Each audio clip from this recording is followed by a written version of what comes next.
What's good, everybody? What's good? I can hear myself loud and clear. I think everybody else can hear me. What's good, Anzo? What's good? What's good? What's good? You guys, we're here. We're gonna go live for a bit. Stream not too long. Probably not go more than 2 hours. I'm not too sure, but we're just gonna What up, chill. yo? We're gonna chill. It's mainly chill stream. Nothing really serious, you guys. We got some topics up here. We just chilling and talking. That's it. It's a Friday night, so some people chilling. But what's good, Anzo? I ain't seen you in years, man.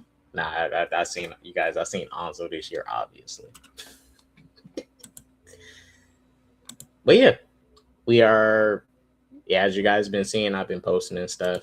Currently, unemployed, but I don't care. We gonna post. We gonna stay consistent. Do something. I just need to be busy. Shit. What up, K Dots? What up? What up? What's good, Anzo? I'm good, man. How you doing? Glad to be here. That's all. I'm glad for. Glad to be here. Yeah, I feel you. Is Nerdman coming on tonight or what? Shit, he better. He has a link. I messaged him, but he has the link. I got you. All right. Got you. Just let me. I'm gonna come right back. I Mhm. just gotta go handle something for my show tomorrow. It'll be Okay. like 10, 20 minutes, and I'll be right back. All right. It's all good. Go ahead. I got it from here. You guys can jump in Cool. shortly after. I'll wait until y'all get back, and then we'll hit the topics. I Yeah, got it. 100%. Give Cool, me a cool, cool. second. All righty. You guys, how are y'all doing? We are. Damn. We're live. We're live. And it's good to be here on a Friday and stuff. But we're just gonna chill. We're just gonna talk about stuff. If you guys have topics, drop them down into the comments. I will talk about it. Well, it depends what you're asking for. But drop what you want us to talk about in the comments. We'll talk about it. Anzo's gonna be away for a bit. He'll be back soon. But right now, we're just gonna chill and talk about some stuff. Um, dang, I don't want to talk. All right, then we'll talk about this since no one is. Yeah, I do have something I did want to talk about real quick.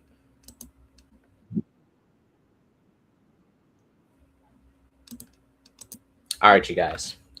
So, The Mummy 4 is returning. Well, it's not that it's returning, but The Mummy 4 is coming out. But regardless, the Mummy franchise is coming back. The third film came out in. Let me bring it up here. Third film came out. The Mummy 3. Give me a second, guys. I'm about to bring up the screen so we can look at it simultaneously, side to side. Alrighty. Cool. All right, so The Mummy 3 came out in, damn, that Rotten Tomato score is low. Came out the same year as Iron Man, first Iron Man film. And The Mummy 4 is basically bringing back majority of the OG cast from the first film and second film. So basically, the film is going to be heading right back to Egypt. I was down for the idea of them going to like different, continents and stuff, different areas that also have mummies because mummies don't just exist in Egypt. Egyptians aren't the only ones that did mummification. They did their own form of mummification, but there's other cultures that did their own different ways of preserving bodies and stuff. But the story started in Egypt, and even Emotep being this consistent villain for Rick and them I think, is just what consistently works and is best to just go back to doing Emotep. And Rachel Wise is back and many other characters. Brendan Fraser is fully going to be getting back in shape to go ahead and come back as Rick O'Connell, do his thing. His son is obviously going to be older, so the son is going to be a adult in this film at this point. So he's not going to be a kid, obviously. But majority of the OG cast is back, and I love that. You guys, The Mummy is my favorite film franchise. And the first film is my favorite film of all time. I would honestly say that. First film is my favorite film of all time. I've seen that movie probably over like, I don't know, over 1,000 times. Like in my whole lifetime, I can say that. Y'all can even ask Ashley. When we went to Texas together and I met her for the first time, she knows how much I was replaying the Mummy. She can tell you guys I was playing that movie the whole day because it's just that entertaining. The Mummy franchise literally has everything that a franchise needs. It has comedy in it. It has action in it. It has horror. It has a little bit of thriller, some suspense, adventure, obviously, and a great protagonist, great side characters, and a dope villain, and a great villain monster design too. The well, they called him the creature in the first movie, but Imhotep, but Imhotep, the high priest Imhotep. He had the perfect creature design for a like mummy in general. This is the best mummy design to me in cinema history. And the quality of it when this came out in 1999 was still great. Like, it wasn't even bad. Like, this is from the 1999 film, and the effects look solid still. Like, they hold up. I'll be honest with y'all. I think the '99 film for certain visual effects hold up better than the Mummy Returns, but the Mummy Returns is a step up from the first Mummy film in terms of visual effects and stuff. It is. I mean, yeah, you had the Rock as a Scorpion King that looked weird, but I mean, at the end of the day, CGI was still not all that great back then, even then. But with majority of the film from the Mummy Returns, that CGI was nothing but amazing. Nothing but amazing. That CGI. What's good, bro? You guys share out the live. We are also demonetized. If you guys want to, donate to me, you can. The channel is currently demonetized. I will be making a second channel. I'm not deleting this channel. I'm making a second channel. So I'll make two channels. The new channel will be rolled out tomorrow. Content will be posted on it, but I'm still keeping this main channel. But I'm doing a rebrand in a way. You guys will see soon what I'm doing, but it will be a rebrand in a way. But make sure you guys share out the live. But back to what I was talking about. For the Mummy, beautiful franchise. Love the films. Third was okay, not bad, but okay. But I'm glad it's coming back. Yeah, it's if you guys notice, it's been a bunch of nostalgia that they've been trying to hit in these past couple years, dipping into older franchise that have been dead for so long and bringing them back. They're doing that for a reason, majority of these studios. And it's like, why not continue certain franchises? Like, why not? Why not? Because some of these actors they be wasting. Like, look at Arnold Schwarzenegger, right? For Predator 1. Predator 1. They have not used him for any Predator films in the future, and they wait until this man gets old as hell to finally try to bring him back into the franchise. All right, so this came out in 1987. Predator, right? Predator. This came out in 1987. And then if you go to like Predator Killers of Killers, which I did like as a film, I did like it.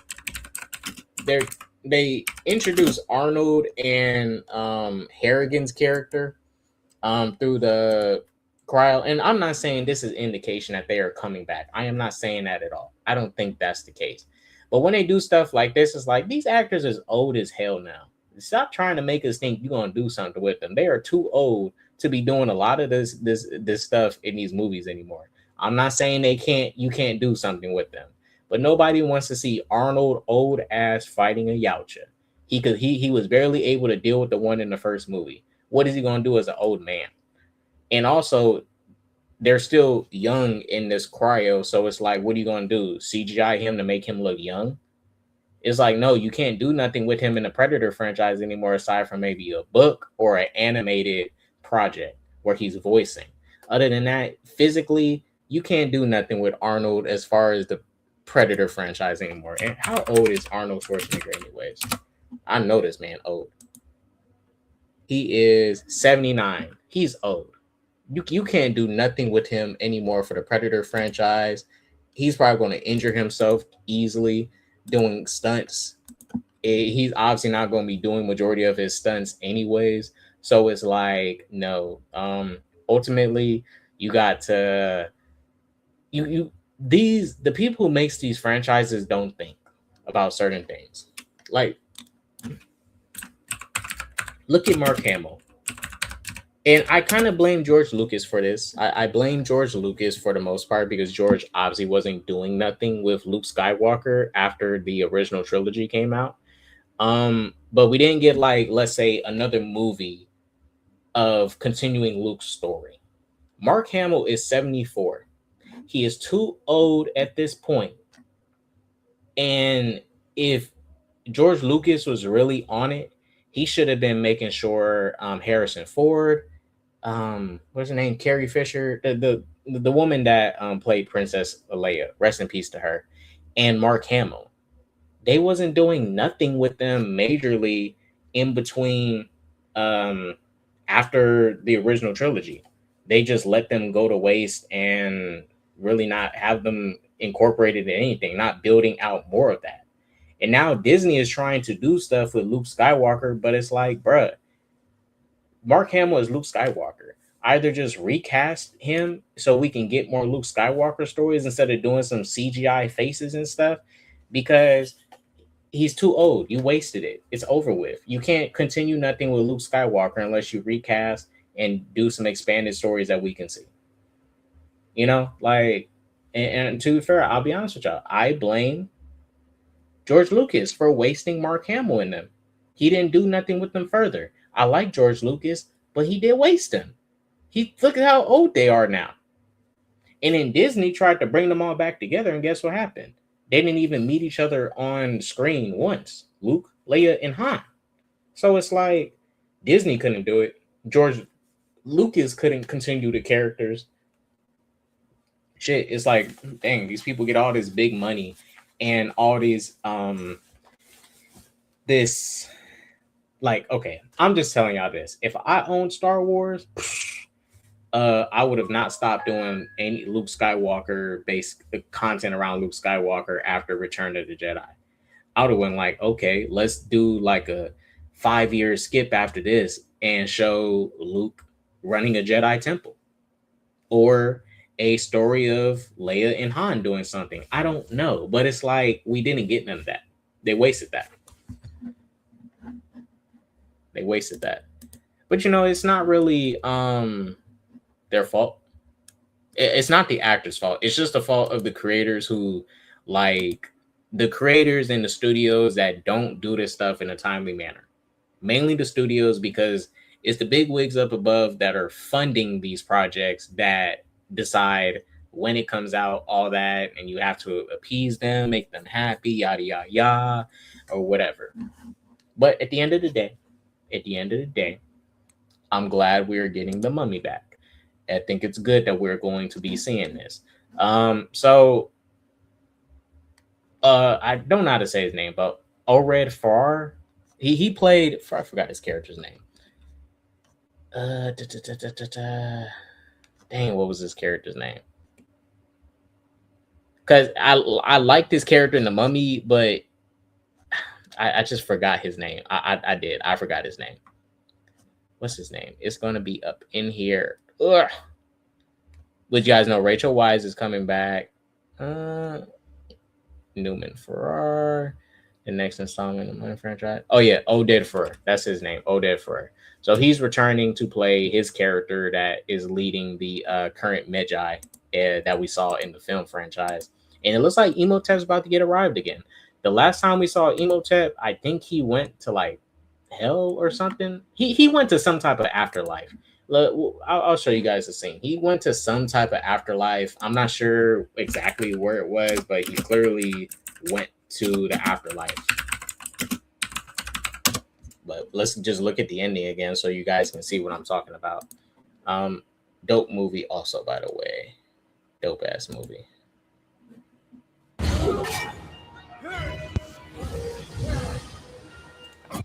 All right, let me scoot it up. So y'all can we're just gonna go straight to the scene where we see Imhotep go straight to hell. Or wherever he went. He clearly went to some type of afterlife. So when his girl told him I don't love you anymore, this is what she did to him.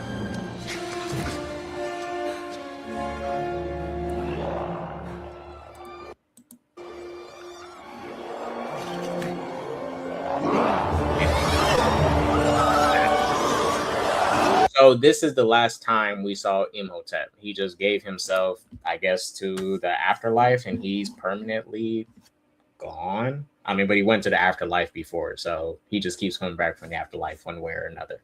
But in The Mummy Returns, he got revived. In The Mummy 1, he also got revived because they read from the Book of the Dead, and they woke up Imhotep by reading from the Book of the Dead. Yeah. Ooh, I'm so glad I still remember that. The Book of the Dead. Yeah. Oh, I love this franchise. I love this franchise. All right. Okay. All right, you guys. This is what we're gonna do. We're gonna keep y'all comments up. We're gonna keep y'all comments up too, so y'all can see it. But if I take it down, I take it down. It's mainly because I don't want stuff bloating the screen for good reasons. But another thing I did want to talk about is GTA 6. That motherfucker leaking again, you guys. Well, I already talked about it my last stream. It's already been leaked.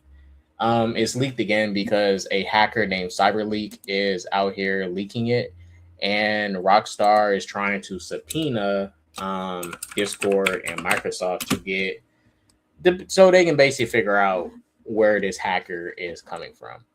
And I'll be honest with you, I mean, I really don't care. A part of me is like Rockstar kind of like deserved this because it's like you guys have been delaying GTA 6 so badly, like crazy. But let's look through this article, read through it, see the recent updates that you guys I just told you guys about. But GTA 6 developer Rockstar Games subpoenas Microsoft Discord amid leaks. So Rockstar's parent company Take-Two, if you guys were at Take-Two, they also published the NBA 2K games and the Mafia games also.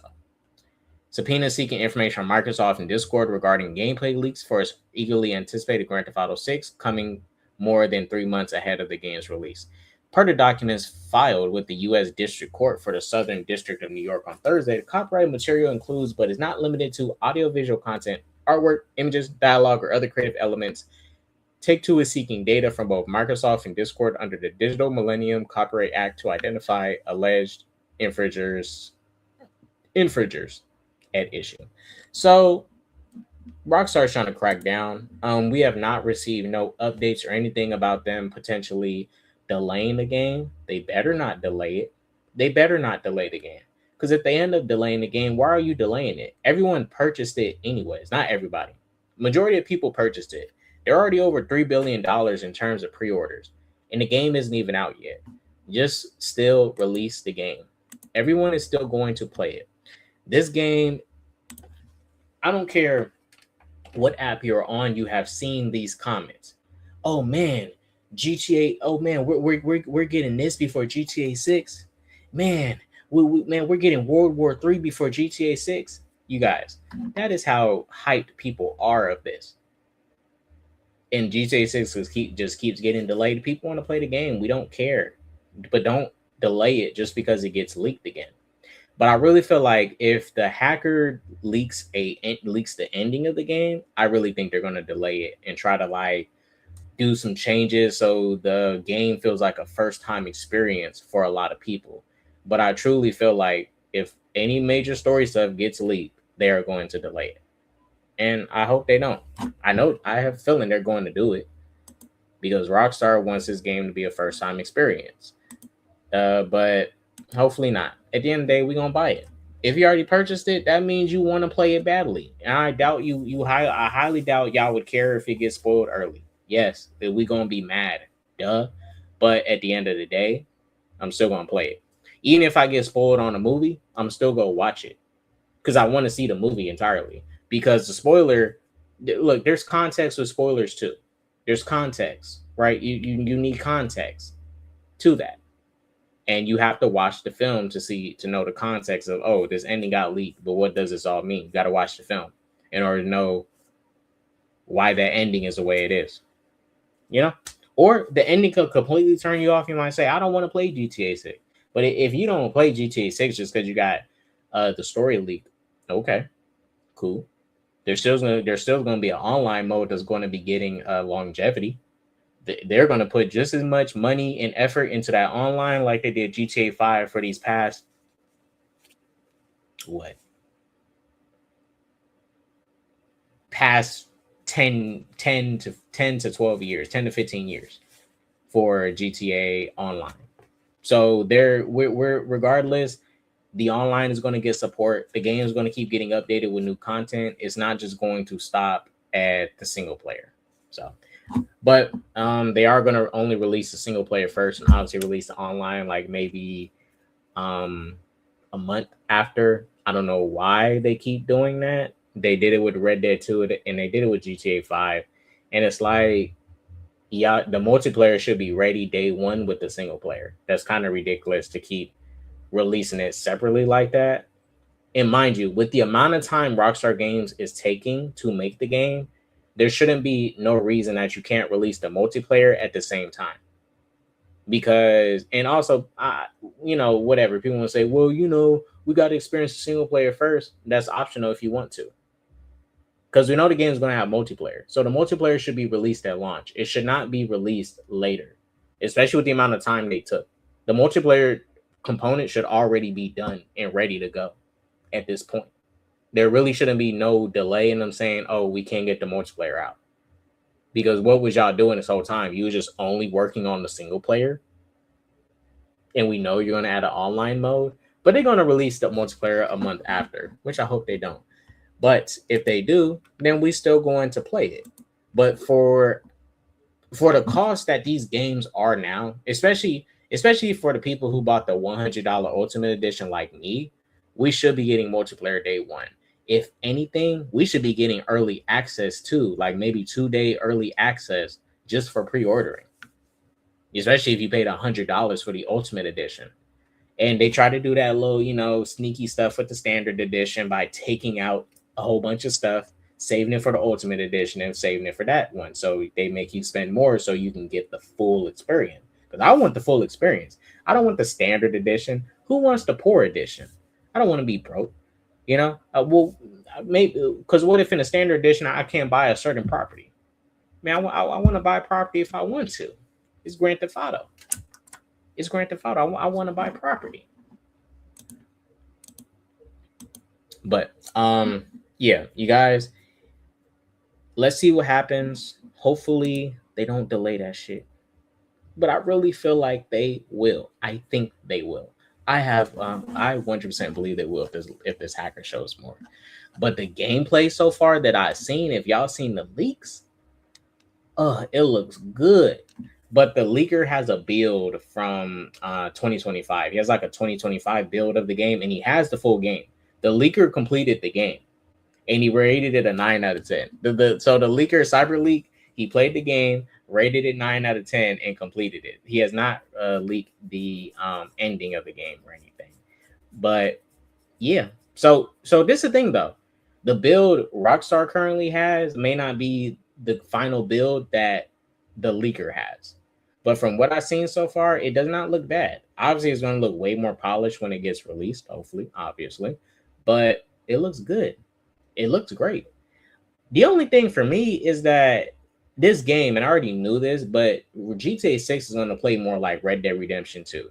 If y'all play Red Dead 2, you know what I'm talking about when they try to really enhance a lot of the realism in that game. Realism to the point where when you brush your horse, there's genuine time that's being taken up, like you're actually doing a process. It's not you walk up to it, press square, your horse is automatically clean. No, you have to move the brush in Red Dead 2. When you want to go grab food from the stores, your character is literally doing a whole process of grabbing it and putting it inside of his satchel. Obviously, the satchel is hella small. Obviously, it can't hold 30 cans of bean, but you can. That's the unrealistic part of it, which is fine. It's a fictional game. You don't want everything to be realistic. And we're going to have gas stations. We're going to have gas stations. And we might have to pump gas. Me personally, I don't want to pump no gas in a fictional game. But I can see it as a challenge. Think about it like this, right? Let's say you run in from the police. Oh, well, shoot, your gas tank low. I mean, what are you going to do? You gonna go stop in the middle of your chase, go gas up, or hop on foot, steal somebody else's car? And who knows if stealing somebody else's car about to be a challenge now? Because there is a feature in the game that supposedly we're gonna have the option to like smash a window or copy keys. Because like when people steal Dodge Challengers or Chargers or whatever, they can copy. They usually copy the keys and then they just get the car. You know, instead of breaking the window, doing all that, they can just copy the keys, get your VIN numbers, somehow copy the keys, do their thing. And I really feel like they're about to go that deep into it. They're about to get that deep into it. And also, Rockstar Games bought 5M. I'm not sure if you guys know that. Rockstar Games bought 5M. They bought out the people who made 5M. And that brand is now part of Rockstar. So just know Grand Theft Auto Online has still been popular, but Grand Theft Auto RP is just as popular and even more popular. I mean, you got YNs. You got YNs over here role playing in GTA like this, you know. Mind you, I mean, I guess it's keep them out the street, but like, bruh, you got YNs role playing in Grand Theft Auto Online, well, in the 5M. Rockstar Games decided to purchase this asset now, and they're going to make use of it. They're going to use it. Do not think Rockstar is not going to make use of that 5M network. They're going to be using it. And right here it says Rockstar's games officially acquired CFX.RE, the development team behind 5M and Red M. Red M is the Red Dead Online roleplay, but 5M is more popular. Grand Theft Auto is just more popular than Red Dead, bringing a formerly third-party modding community into the house. So everything that they worked on for 5M, guarantee that all that stuff is going to be incorporated in online. People going to be able to create their own servers with certain rules and restrictions, like, like for example, in 5M, you can't just go steal any car. You have to literally go through the process, like in real life, of getting a car, getting the title, all that bullshit. I'm not saying every server does that, but it makes it more. They make the role playing very realistic. Hell, they even have a role play servers where it's just people going to school. They have role play servers of people just playing cops and robbers. They have role play servers in GTA Online for 5M of just people being doctors. Like it and there's people who gets married in 5M. We're at that point with gaming now. And people just want people want stuff like this. And it's the writing is on the wall. Like even when that VR stuff started coming out, and there was a common VR game, iShowSpeed was playing it. Let me find it. VR roleplay. I forgot the name of it. But they can be like any avatar. Someone can be like Knuckles or whatever, and then they're just walking around in the VR and shit. Let me just look up iShowSpeed VR. You guys will see what I mean in a second. Yeah. So I like that. People are going to be doing stuff like this in GTA Online, guys. This is a loyal stuff. Oh my fucking god, bro. I like that. Are you ready to take it to the next level?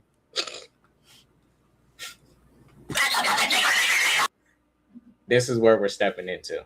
Just know when GTA 6 comes out, people are going to be role-playing online. So if y'all don't know how to role-play and have fun, online GTA 6 online ain't going to be for you.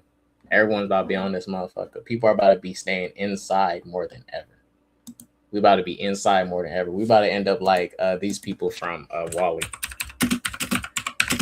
fat people. I just typed in Wally fat people. We're gonna be like this. You guys, we're gonna be like this. This is going to happen. The writing is all on the wall. We're about to be like this when Grand Theft Auto 6 comes out. Everyone's gonna be like this when Grand Theft Auto 6 comes out. well, not everybody, but like, it's going to take a couple years for us to get to here. But everyone is about to be inside. Just know that. And yeah, this is going to be the future. We're going to end up like the Wally. We're going to end up like Wally, and in the world of Wally. But yeah, so GTA 6 hasn't leaked, you guys. It leaked. And at the end of the day, Rockstar, they've been doing it to themselves because they've been playing around with this game and just delaying too much shit. I'm sorry, they just delaying too much stuff. Like, just hurry up and drop the game. Hey, and who knows? They might drop it early now. And I already pre-ordered it and have it downloaded, so that's cool with me. That's cool with me. I already got the game pre-ordered and I purchased it, so it's no issue for me to not be able to play this game. So I already purchased it. I'm good. Everybody else who didn't purchase it, I mean, you got until November to get it. If you can't get $100 together to get you GTA 6, I mean, that's a you problem. Like, if you're not homeless and if you have a job, you should be able to purchase GTA 6 standard or ultimate edition. It's expensive, but it's not that expensive. It's not unreasonably expensive. You can get the game. It's possible. It's possible, guys. All right. But I am kind of done with that topic. I already pretty much hit that. But yeah, those are just updates for GTA 6. And I just hope the game is going to be great. I think it is going to be great. I know it's going to be great. I have a feeling it's going to be great. But let's talk about another game. Let's talk about another game that has been doing real good. Real good. And big ups to the company Pearl Abyss. But Crimson Desert has been a phenomenal and amazing game. This game has been amazing. I just recently beat this game, and this game has been having me. This game has been having me sucked in. I've not played a game like this in so long, since Red Dead 2. Even Assassin's Creed Black Flag Reese. The only games that got my attention right now is Black Flag Resynced, Crimson Desert, and eventually it's going to be GTA 6. But this game has been phenomenal. The company producing this game and created it, Pearl Abyss, they are not a well-known studio. They're not a big studio, but now I'm not gonna lie, they in the big leagues now because they have been doing stuff that not even regular studios do.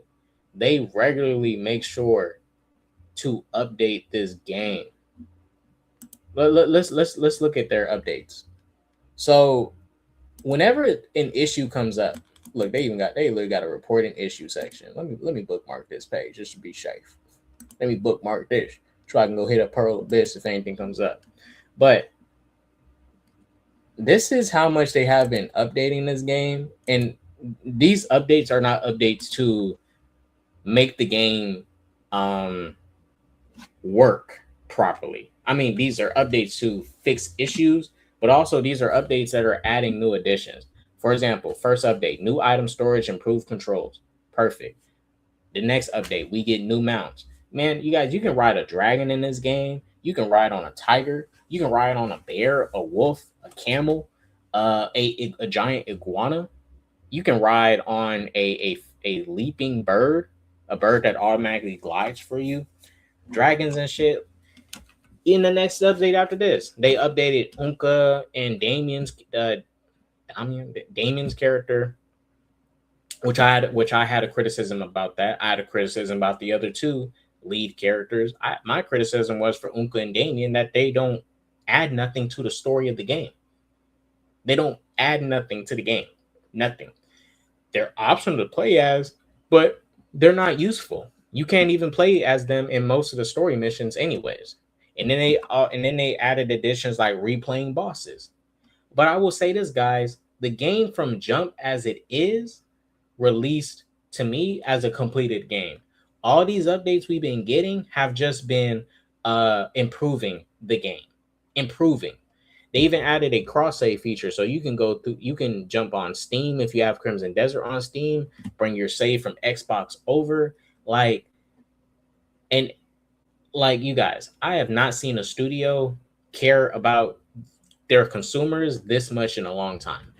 This has been a long time since I've seen a studio actually care about the consumer and the money we spent, the money we work hard for to purchase this stuff, we want good quality service. And when someone reports an issue, Pearl Abyss hops on it and they fix it. Now, me personally, I am satisfied with the game. They're going to do a story DLC. It's going to be a paid DLC, but they are going to be launching a DLC. And for me, I'm purchasing it obviously, and I'm going to play it because I love this game. I love this game. I just wish the story was a little deeper. That's all. I mean, I wish it was just a little deeper. I wish the main character would talk a little bit more. There's reasons why that is the case. If you don't really dive deep into the story of the game, you won't know. But for a person who likes the lore of this world and everything, I'm ready to see it get expanded. I hope they actually give Damien and Unka more to do. So right now, until they drop the DLC, what I can do in the meantime, level up my characters, complete more side activities. So when the DLC comes out, I completed all the main story content and side story content, and then I can just play a expansion of the game at this point. And this map is huge. This map is probably it's bigger than GTA 5's map. Honestly, it's bigger than GTA 5's map. It's so big, you're gonna want to ride your dragon. When they introduced the dragon, the wyvern, there's already a base dragon you can get in the game. But when they introduced the wyvern, I honestly gave up on using my horse. I was like, man, the dragon's better to get around. It's way better to get around. It's much quicker, faster, and it gets you everywhere you need to go. So it's like I'm just gonna fly everywhere. Shit. Um. Yeah, that's just how I am. I'm just gonna fly everywhere. Hold up, you guys. Hanzo is back. What up, yo? I'm here. Just give me 2 seconds. Okay, you're all good. Welcome back.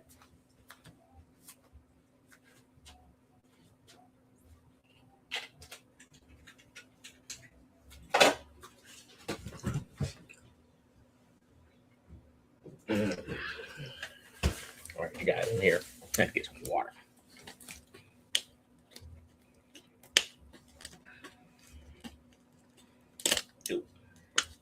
But yeah, while Anzo's away, guys, I am going to finish up the topic. But Crimson Desert, amazing game for me. Got me back into gaming again because I've not been gaming consistently like that. I have been, but I've not been. A lot of games have not been keeping my interest, but this has kept my interest, you guys. But Crimson Desert, they're going to be releasing a story DLC. We will see what happens in the future of this franchise. But so far, they did right by me as a consumer. They ain't spit in my face. And a company, what they should always do, cater to your audience. If they say this needs to be fixed, then fix it. If it's reasonable. If it's like, let's say Marvel Studios, and they say, man, we don't want any black characters. Well, obviously you don't appease something like that. That's unreasonable. Now, if they say, hey, we don't like this direction you're taking this black character because of X, Y, and Z, okay, that's a little bit more reasonable, if you're giving valid reasons. But saying something like, oh, we can't have no black characters, Asian characters, that's unreasonable. That's not nothing about that will work because that's racial discrimination at that point. But you guys, shouts out Crimson Desert, shouts out Pearl Abyss, great game. I love it. Playing it on Xbox. If you haven't got it, go get it. Play the game. Enjoy it for yourselves. Alrighty, but I'm gonna close that topic up, guys. We're done with that. Alrighty. Oops. Since we are here, hello guys. I'm about to share out the stream into different places.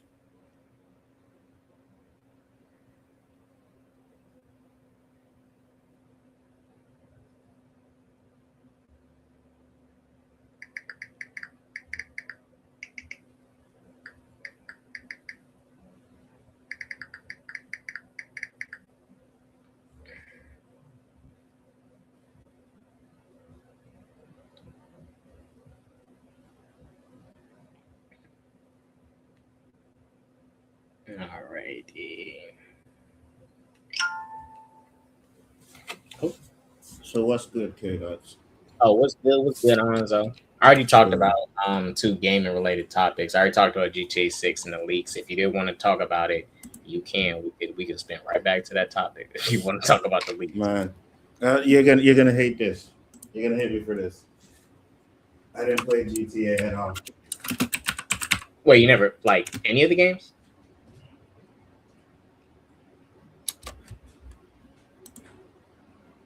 Wait, you haven't played none of the games, Alonzo? That is correct. Oh shit. Well, I mean, My son loves GTA. I wasn't a big fan of it. I would say you are missing out, but I would say for sure for GTA 6. I mean, because so it depends. Have you seen that 5M, that GTA Online like role playing game that people are playing online? No. Oh well, There's a GTA role playing game? yeah. So it's separate from the online, but some creators. It's called 5M, and basically they took the multiplayer from Grand Theft Auto 5 and they turn it into their own thing, and they do role play stuff. So they'll do stuff like they'll create a whole server where people are just literally going to school, or they might make a server where it's cops and robbers, or another server where they're literally just living a normal life. And if you kill somebody, you get real consequences. The police are going to come and arrest you, and people are actually going through the whole process, like doing the reporting and stuff, all that, everything. Obviously, they're playing around. They're not taking it too serious, but they are truly engrossing themselves into the world. Like they're taking it, taking it more serious than it needs to be. But it's for the fun of it. But the Grand Theft Auto 6, that when that drops and this online comes out, it's going to kind of play like that. So it's going to be a very interactive game. So I don't know if you do get it. If you do get it, just know that you are gonna find a lot of fun with it. I will say honestly, the only games that I'm really, really playing right now are NBA. I play Madden every now and then. Yeah. And some fighting games, but I don't really like Mortal Kombat 1, so I'm more or less playing 2K and Madden right now. Yeah, Mortal Kombat 1, I wish it I liked the story of it up until the ending. It just didn't jump off the way I was hoping it would jump off. I'm not bad, but it really hit. I'm not a fan of the game. I don't like the game at all. I think once they put the characters that come in and out, kind of ruined it for me. I don't like that. I don't like the second player thing. I hope they don't do that in the next one. Yeah, like and like for me, it was the ending of the game I really didn't like when they did that. Like, did you play Mortal Kombat Armageddon? Yeah, I played all of them, bro. Okay, well, remember when they're all fighting to the top to fight? Yeah. Stuff, and they basically did like Armageddon again, and then the whole multiverse stuff last minute, and it kind of messed up the story because it's like. To me, it just messed up the story because they didn't mess up the story. They rebooted it, right? Because Liu Kang had to become the fire god, and when he became the fire god, he rewrote reality in his own liking or whatever you want to call it. And like I said, I don't like it either. Yeah, and like I said, I like the changes they did to the timeline, like making Scorpion and Sub-Zero brothers. But that ending of the game when it's just Liu Kang and he's fighting up the totem pole to defeat Shang Tsung, and it's like, what happened to all the other characters that was in the story too? Like Johnny Cage wasn't there. It was just the multiverse variants that I got you. And I was like, okay, cool.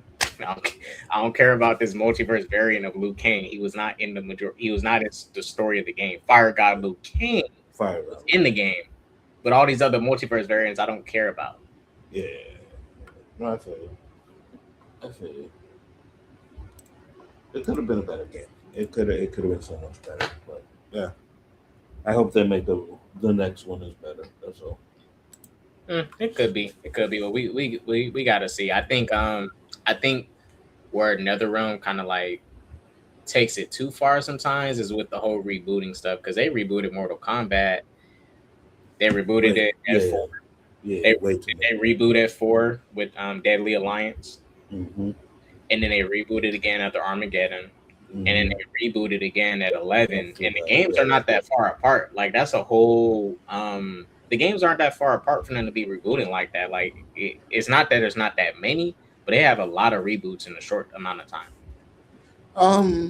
I think the games are pretty much like, especially now, they're like 3 years, almost 4 years apart. So Yeah, like the gaps are not that big, but you yeah, know, it's just like you don't have to reboot that much in that short amount of time. Like yeah, you yeah, know, yeah. it's like with the MCU, I can understand why they're rebooting now. It's been over 15 years. It's about time to just do a quick refresh, And start they from got more scratch. characters that they didn't have before, right? Yep, So and that they makes they sense. they got too many characters now. It's a little bloated, but we might as well jump into the Doomsday topic. That's what I did really want to talk about.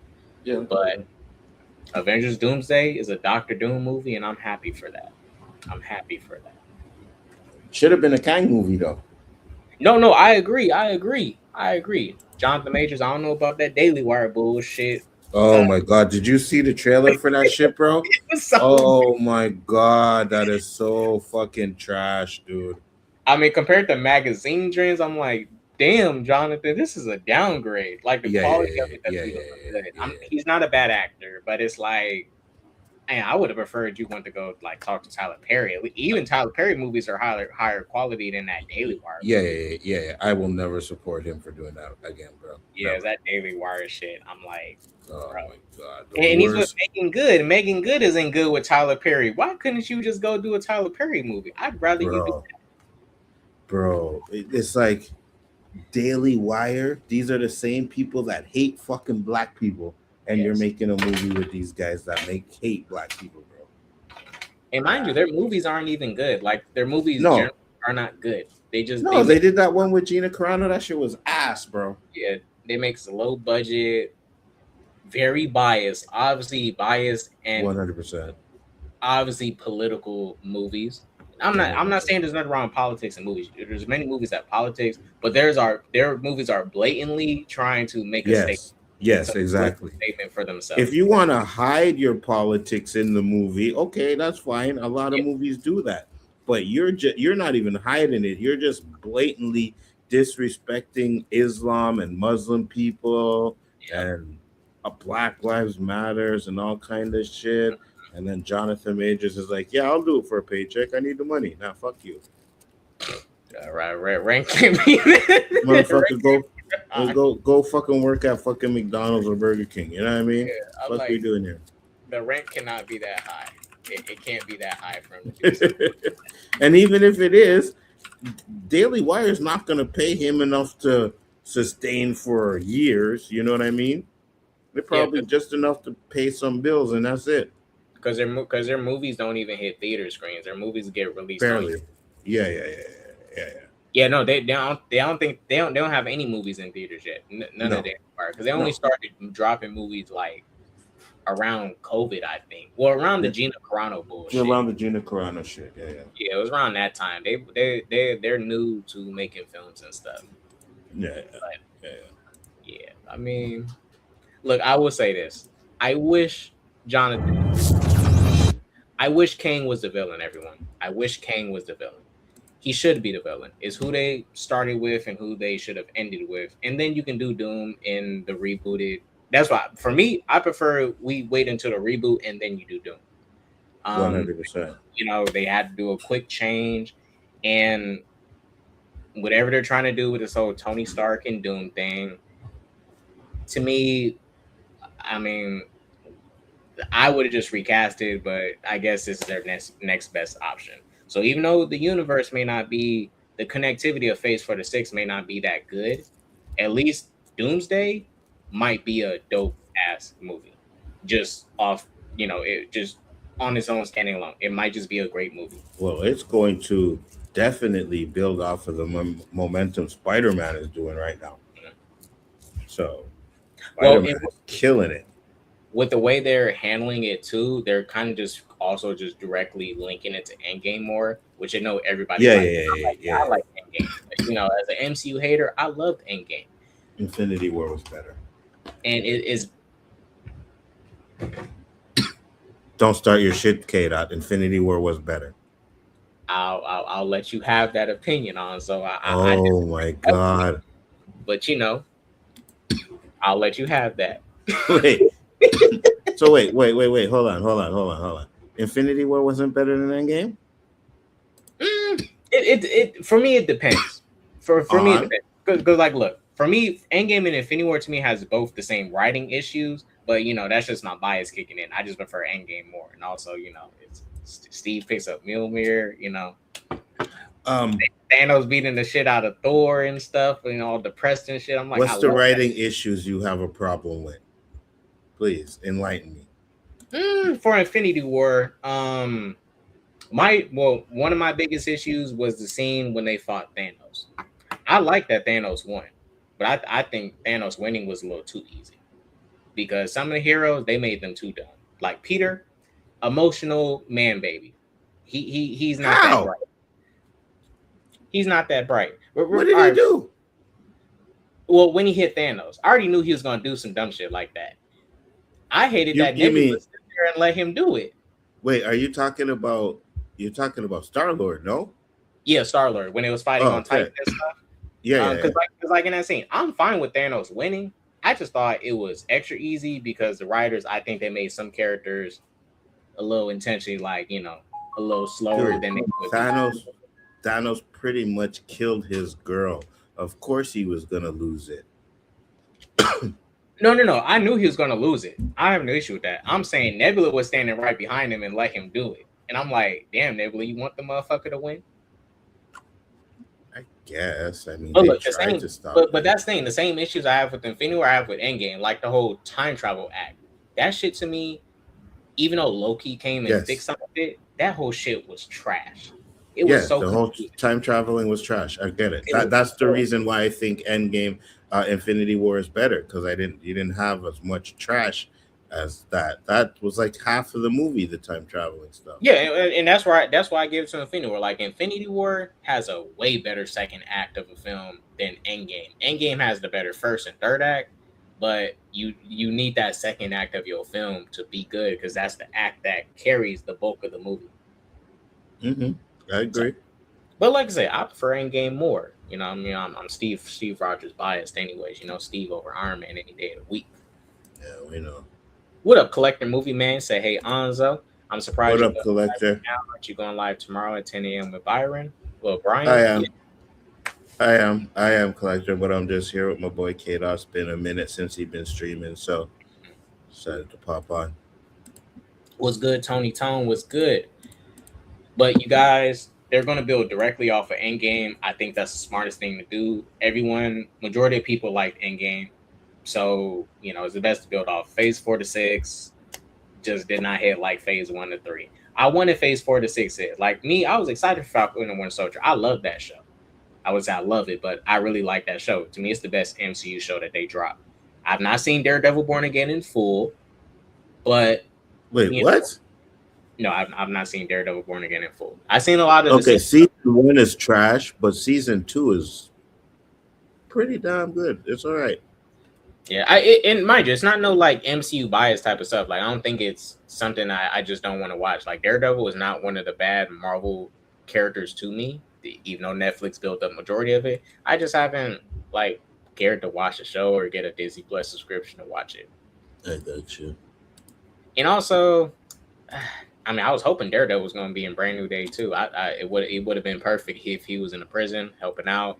And he was locked up in that prison, and that's the time he just broke out, and whatever happens, he helps out Peter and shit.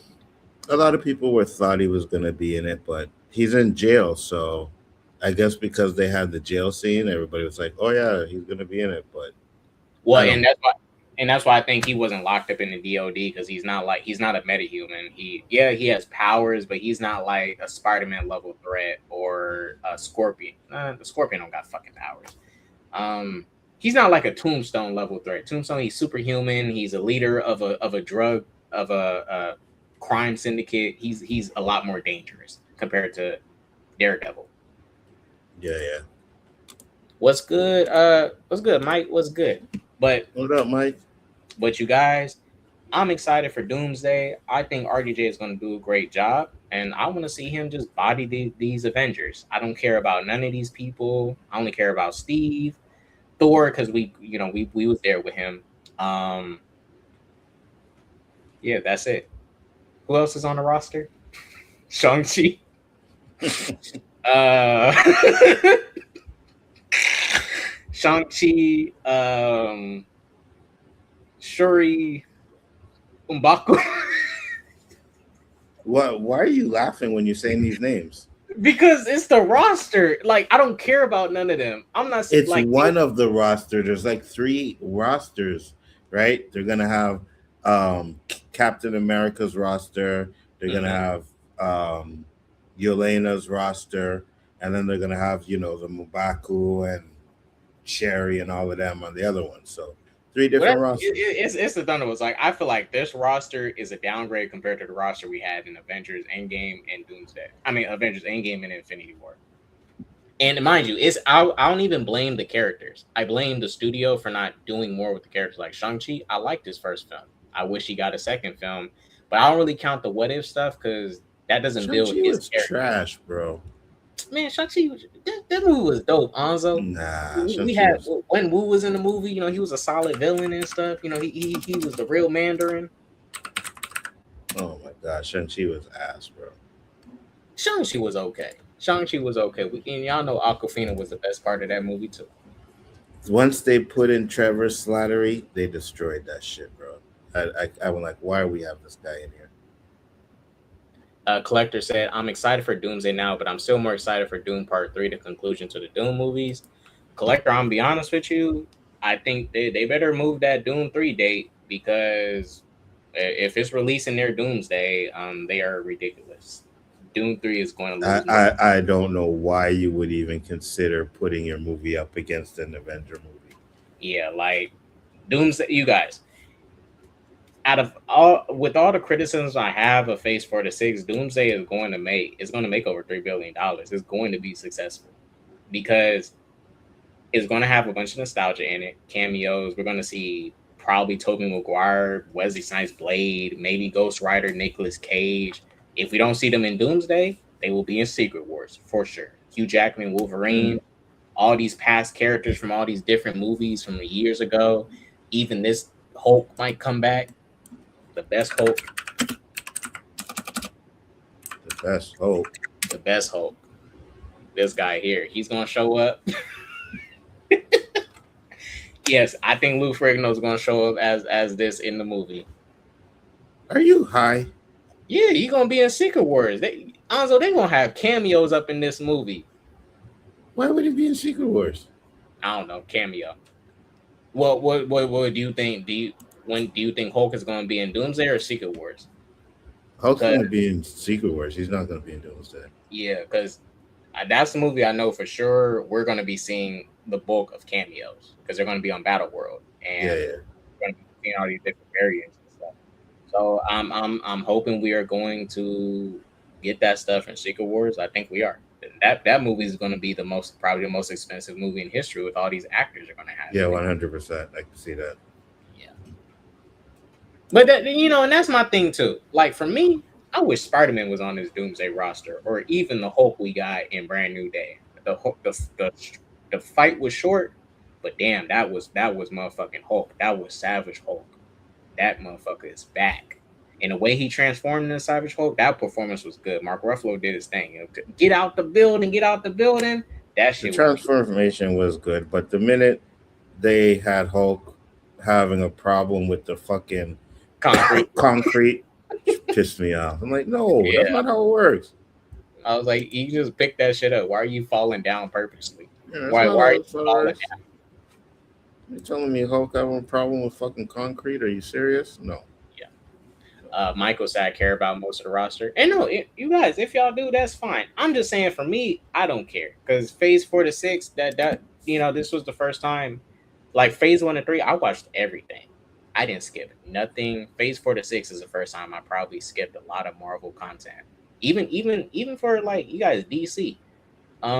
I still pick and choose what I want to watch with DC. I don't just watch all the Elseworld shit. When this damn show came out, I didn't watch this bullshit. Naomi DC. This bullshit. Yeah, I like this. This is DC. I didn't watch it. It doesn't look interesting. No, I you didn't watch it because there's a black woman in it. That's why you didn't watch it. Hey, Anzo, don't say that. Don't say that.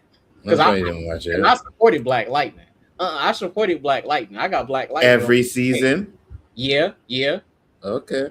I didn't like how Tobias went out. But I loved Black Lightning. I liked it more than Luke Cage. I felt Black Lightning is what Luke Cage should have been. 100%. That's my opinion. Luke Cage was not a bad show, but I did not like that end of season. They stopped at season 2? Yeah. I didn't like that season 2 end where he like became a crime lord. Like, I didn't like that shit. I was like, that didn't make no sense at that end of that season. Yeah. That was trash. It was last minute and random and happened all in that last episode. Also, Cottonmouth, I wish he didn't get killed off too early. You know, his sister was cool, but Cottonmouth was way more intimidating than his sister. I agree. I didn't like what they did with Cottonmouth either. Rogue said, I hope they don't think Dune's going to do Odyssey numbers as much as I don't like him. Nolan got his acolytes. Villeneuve doesn't come close. Yeah, you know, that's the thing. Like, I'm not the one person saying Dune is not doing great. Like, people like the movie, the reception is good, but releasing next to Doomsday, that's just sending your movie to the fire. You're sending it to the fire. If it's not, what's another movie that can probably compete? I'm trying to think. Doomsday? Yeah, I'm trying to think if there's anything else that can compete around the time Doomsday comes out. No. Like another franchise that might come out. I can't think of any. No, it was not. Don't release nothing near Doomsday. Stay away from December. That's going to be Marvel's money. There's nothing that compares. Lawrence thinks, he says, Dune making 800 million. I can see that. I still feel like Marvel is going to be taking majority of the screens because they're going to be paying more money than Warner Brothers. I'm not saying Warner Brothers is broke, guys, but Marvel Studios is a different beast when it comes to these Avengers films. Doomsday 2 billion. Nah, Doomsday is going to hit, you guys, over 3 billion. It's going to do more than Endgame. You think so? Yeah. Because, look, everyone agreed. Even I agreed. I couldn't be no hater and disagree with this. They dropped that special look. That was better than the official trailer. This special look was tight. And mind you, I don't like them trying to do this whole Tony Stark Doom bullshit, but this motherfucker looks tight. 100%.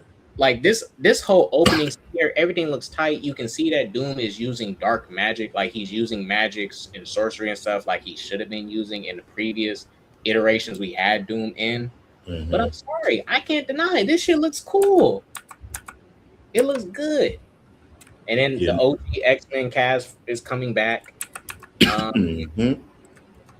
Doom salty about his mother or some shit. I don't know. You know your daddy's not going to be happy about you talking like this, eh? Well, where Nerman at? Nerman, where your ass at? Well, he got the link. He'll pull up whenever he's ready. That special look is what made me. Yeah, same thing here. I was going to watch it anyways, you guys. Don't get me wrong. I'm still going to watch this shit. I'm not going to skip a Avengers movie. As much as I dislike the MCU at times, he went to Mahershala Ali Blade bullshit. I'm still watching this shit. Because not just Blade, they can't get Blade right. They can't do. They canceled Wonder Man. Yep, season 2. What the hell are they doing with all of our black characters? And then Monica Rambeau, we have not seen her since the Marvels. She's stuck in the X-Men universe. Yeah, 100%. In this trailer at all. She's not in a trailer at all, but we know she's with the X-Men. Mm-hmm. Hulk sounded possessed when he said, "No Banner, no girl, only Hulk." That shit was good. And it took a Spider-Man movie to pull that off. Like I said, the only problem I had with that scene is Hulk being slowed down by concrete slabs. I was like, no, that is not Hulk. Hulk would have had a problem with that at all. I don't like it. I Yeah, no, still don't think they've gotten Hulk completely right yet. yeah, no. I think here I'll show you guys what I'm talking about. I talked about it on my other stream, but when Hulk is like in savage mode, because people have to remember, Hulk, we don't need Hulk to be intelligent. We just need Hulk to smash it. That's all we need Hulk to do. And when he's Savage Hulk, like this to me is how he should always be fighting. He should literally fight like a rabid dog. He should be fighting like he's foaming at the mouth, just like this, just rabid. Let me go to the scene that I'm showing. Damn, where is it? Where is it? Yeah, like this right here, like just rabid, just going crazy. He's just, depending on who he's fighting, but there's no coordination. He's just going crazy. Like it has to be to the point where everyone needs to be scared. Type of. Yeah, 100%. Tony said Hulk hasn't been the same since Thanos whipped his ass. Facts. And then all that development off screen didn't help either. I don't think that none of that like he has a son. We don't see nothing about the son. Oh my god, we don't talk about that scar shit, bro. He didn't talk about his son in Doomsday. Now that's a deadbeat father. Bruce Banner, that's a deadbeat because he 100%. left this on that planet for years. Fighting that Coliseum, spreading his seed everywhere, and he left that boy behind. 100%. Leave his trash can. Yeah, but you guys, after Doomsday, I don't think we're gonna see his son. Make sure y'all slightly reboot that, and y'all can just do Planet Hulk over again. When we reboot, just do Planet Hulk over again. It's gonna be a new universe, so why not? X-Men gonna be here. Everybody's gonna be here. The mutant gene's gonna exist. Fantastic Four is gonna be in here. But I'm curious to what everyone thinks about this. Doctor Doom. This is not gonna be the last time we see Doctor Doom in general for the MCU. Do y'all think they're gonna recast after Secret Wars or keep it RDJ? No, they're gonna recast. RDJ's asking way too much money. Yeah, I think they're gonna recast. I think they should recast because we still need a main Doom. This Doom is specifically for this multiverse project, but we still need a main Doom in the next phase. It can't be RDJ. It could be. I'm not saying it can't, but they're intentionally trying to connect him to Tony Stark. And Doom and Tony Stark are two separate characters. For this, I'm okay with it. If they can make it work or whatever. Well, I'm good with what they're doing right now with Tony Stark. You know what I mean? But yeah, I definitely think they should recast after though. Yeah, I think they're going to. I have the belief they're going to recast. I don't think they're not going to recast. I would just be disappointed if they're still going to leave it as RDJ because he already is too expensive and he already takes a majority of the movie's budget. Fucking right, he does. But right here, like he's using dark. I love it. Dark magic and everything. Thor cut his hair again. Now he's serious all of a sudden. At least he's serious now. I like that. Yeah, because that take what TV Thor was getting on my nerves. Damn, this new Avengers roster sucked. Even Thor can't beat Doom. Oh, and then this final scene of him picking up the sentries. This is badass shit. I don't care. This shit is cool as fuck. You mean the Sentinels? Yeah, this was amazing. We finally get to see the Sentinels, the X-Men fight real Sentinels, the real Sentinels. The ones in Days of Future Past were scary and cool, but these are the Sentinels we want to see. Yes, absolutely. I want to see them step on Cyclops, kill him and shit. I want to see all that. I want to see all of it. It's going to be beautiful. Yes, those are Sentinels I want to see. I can't wait to see that fight scene. That thing should be fire. And I want I just want to see it all. Hopefully it's going to be like, how they was fighting them in the X-Men 97 show and stuff, or even in the comics too, because like Wolverine, he can get down with a Sentinel by himself. So I want to see something like that in the film. Like I want to see Wolverine climbing up on the Sentinel, chopping its head off if he can, Yeah, that'd be lit. Oh, well, does everybody know about the Toby thing? Anzo, are you aware of that? What's gonna happen to him? Yeah, like you know. Yes, Okay, all right. Just making yes, sure everybody knows. We all know about the Toby thing. If yes, these yes. X-Men come and attack my favorite Spider-Man, I am not going to be an And X-Men fan. kill him? Ugh. Yeah, I'm not going to be an X-Men fan for the next phase. That's why Tom Holland made the inhibitors for the mutants. So every But mutant I see, put it on their neck. so what I do hear though is that they do actually attack and destroy his universe, but Yep. Loki comes and takes him out before it gets destroyed. And that would make sense because he's rumored to be one of the leads in Secret Wars. So that does make sense if that's going to be the case because Loki is in the trailer, you guys. We saw Loki in the trailer. That better be the case because if they kill him, I'm gonna be pissed. But this is what I think they're doing. This Avengers movie is going to be obviously the Avengers we've seen since phase 1 and 3.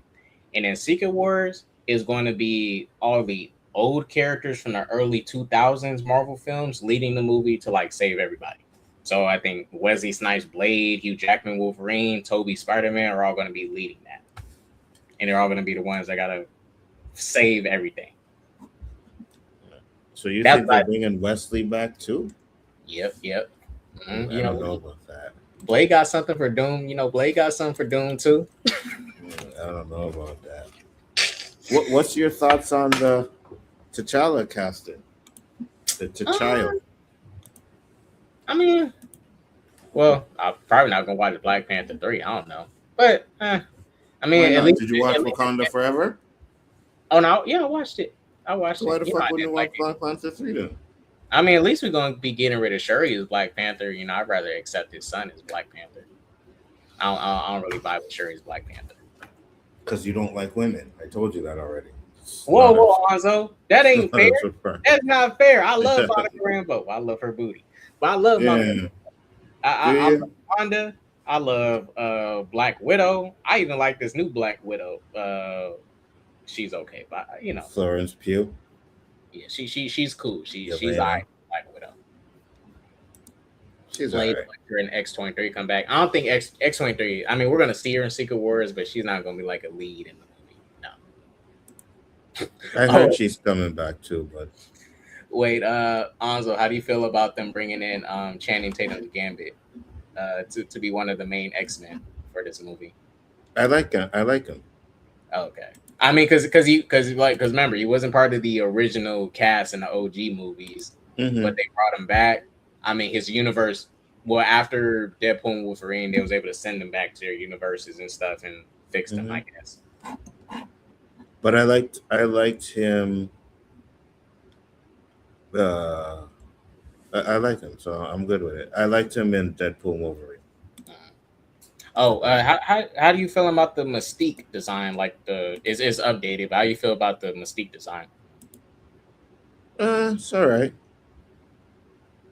Yeah, I mean, I prefer less clothing. Well, not I'm not saying she needs to be butt naked, you guys. I don't want her to be butt naked. I mean, I'll be okay with that. You sure about that, K-Dots? Me prefer. I want her to be butt naked, preferably. But we can't get what we want.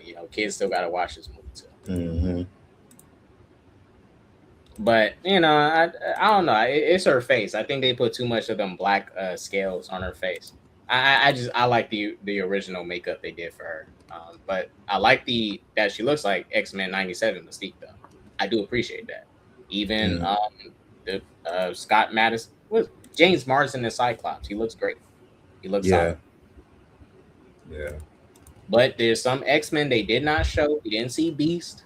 So just to let you guys know, we did not see all the X-Men in the trailer. Because if that's all we saw and that's it, trash. Because I want to see the full X-Men team in live action. So Halle Berry Storm, she's more than likely going to be here. I hope she's here. Bring them all back. I heard she's supposed to be in it too. Yep, bring them all back, kill them off, because now their contracts are done and they can finally do that. The only person who's going to get their contract extended is Hugh Jackman as Wolverine. Everybody else done. Yeah, 100%. Everybody else done. Blue cheeks. How have MCU Spidey and MCU Loki not met yet? Oh, I mean, they're I don't know, they're not really like I don't know, it's not really necessary for them to meet. In my opinion, they're not even part of the same. They're part of the same universe, but Loki's connected to Thor. Spider-Man has his own branch of lore in the universe. I mean, you know, Mm-hmm. I mean, if the current Loki was showing up in the multiverse projects, okay, it makes sense because he's dealing with time and everything. But they didn't really deeply connect Phase 4 and 6 enough to do that. A lot of stuff changed. The plans were changed, so maybe he would have seen him at some point. But at this point, I don't really care. All this stuff is disjointed. So when I was gonna go in this movie, watch it for what it is, and walk the fuck out and enjoy it. The Yeah. connectivity to all the other movies could be trash. It's going to be because I told people Kang is supposed to be the villain of this movie. They built up Kang until Ant-Man and the Wasp. They have not built up Doom. I'm not saying Doom cannot be good without the build up, but this Doom is not built up. We know nothing about him. We don't know, like, he's not incorporated into the multiverse saga like Kang was. Kang literally purged all the universes and only left the sacred timeline from phase 1 to 3. He's the reason for that. One of the Kangs did that. The what was his name? The one above all, not the one above all. He Who Remains. He Who Remains. He Who Remains purged the multiverse, so it was only one universe left. Doom has not been set up to do something as big as that for this upcoming movie. He's going to be doing something else that's related to the multiverse, but they already built up Kang, and them not recasting, they deviated from their plans. Mm-hmm. And also, a lot of the MC projects don't really mean much to this current one now. Like She-Hulk has nothing to do with any of this shit. That show was just random. Yeah, but that's the thing. Not only did it have nothing to do with it, we get a lot of end credit scenes that led nowhere. Yeah. You know what I mean? Yeah, all that stuff, like the little Hulk setup, Scar, nowhere. Son, Monica and Rambo in the other universe. We had the blade from the sword and talk to the guy for the Blade movie, and they still ain't got no Blade movie coming. And mind you, She-Hulk is a lawyer, and she didn't even show up in Daredevil Born Again in any of the episodes. Like, she lives in New York too. She didn't pop up to do anything related to court and that, and it would make sense if she did show up. Her and Daredevil, had a little thing up in the She-Hulk show, but they haven't done nothing with her. And the reason I think that is because the show did not do well. It didn't do as well as people thought it did. Same for Moon Knight. I'm not saying the show is bad. I didn't really like Moon Knight. I hated that ending. But was bad. Moon Knight clearly did not do well enough for them to say this needs more money put into it. Moon Knight was bad. You know what's funny? And I can't say this, right? Yeah. But I was on a stream. We were talking about, the Marvel shows, and I was talking about how shit Moonlight was. Mm-hmm. And then I went back and watched my reviews on Moon Knight, and I was like, oh, shit, I actually liked Moonlight. I thought it was good. So Moon Knight's not shit, so I can't say that anymore. Because there was some parts of Moon Knight that wasn't completely bad. Like, Moon Knight himself, good. I just didn't like the ending where they skip past when the villain fight. He defeated the villain off screen. They skipped through the fight. Yeah. Like something like that, I didn't like, and so that's why to me I'm like, well, it didn't end well for me, so I don't really like this as a show entirely. Yeah. But there's still some parts about it that was good. Oscar Isaac as Moon Knight wasn't bad at all. It was alright. But do I think Moon Knight's gonna be in Doomsday, guys? No. Secret Wars, yeah. Both times know each other though. He said Beast and Nightcrawler are confirmed for Doomsday. Yep, the original Beast and Nightcrawler are coming back. But we already seen him at the end of the Marvels. When Monica sent over to the X-Men universe, we saw the original Beast. He was in CGI and stuff. It wasn't a practical suit. Lawrence said you really just need to be a fan up to Endgame and of the X-Men movies. Yeah, that's what I say for Doomsday. As long as you watch the X-Men movies and you saw Endgame, you're fine. You don't need to watch anything else. You're fine. because everything is going to be connected back to Doomsday. They even brought back Steve Rogers for a specific reason. Steve fucked up the universe even more when he time traveled and went to go get some coochie. Mm-hmm. And Chris Evans already revealed that Steve and Doom are going to have some beef in the movie going on. Beef that Steve doesn't know about yet. But yeah, I thought the trailer was badass. I loved it. I'm sold. I'm gonna watch it. I was already sold even with the official trailer, even though it was weak. The special look, this shit was solid. Shit was solid. Yeah, that's better than anything James Gunn is doing. So, Oh hell no, Onzo. This ain't better than Lanterns. All right, look, guys. I'll be fair. This is better than Lanterns. But Lanterns is solid so far, though. We had a Supergirl was not good, y'all. It wasn't good like that. Was it bad to me? No, that shit was average as fuck. I wouldn't want to watch it again. But Lanterns, Supergirl was ass, bro. Lanterns, I fuck with Lanterns. I thought Lanterns was solid so far. Did you like Superman? Yeah, I like Superman. I did not like Supergirl. Okay. For me, James Gunn should just direct a Supergirl. I do not know why he didn't just direct it. It's like, for me, Supergirl obviously had the Guardians aesthetic. I'm not saying the Guardians coined space and all that shit, but let's be real. It had have the Guardians aesthetic. I'm not gonna lie about that. Yeah, and for me, Gunn, you do your shit. No one cannot do what James Gunn can do besides James Gunn. Why are you letting another director do your style? Yeah. Like, either tell the director do your own style, or if you're going to mimic my style, I'm going to do it. I might as well write it and direct it if you're just going to do the same thing I did, and which the director was doing. He was trying to go for a Guardians of the Galaxy type of film, and it didn't pan out well. Gunn, not at all. Direct movies in your universe if they're trying to copy your style, you do it. Don't let nobody else do it. Agreed. Florence, I just thought the CGI was bad.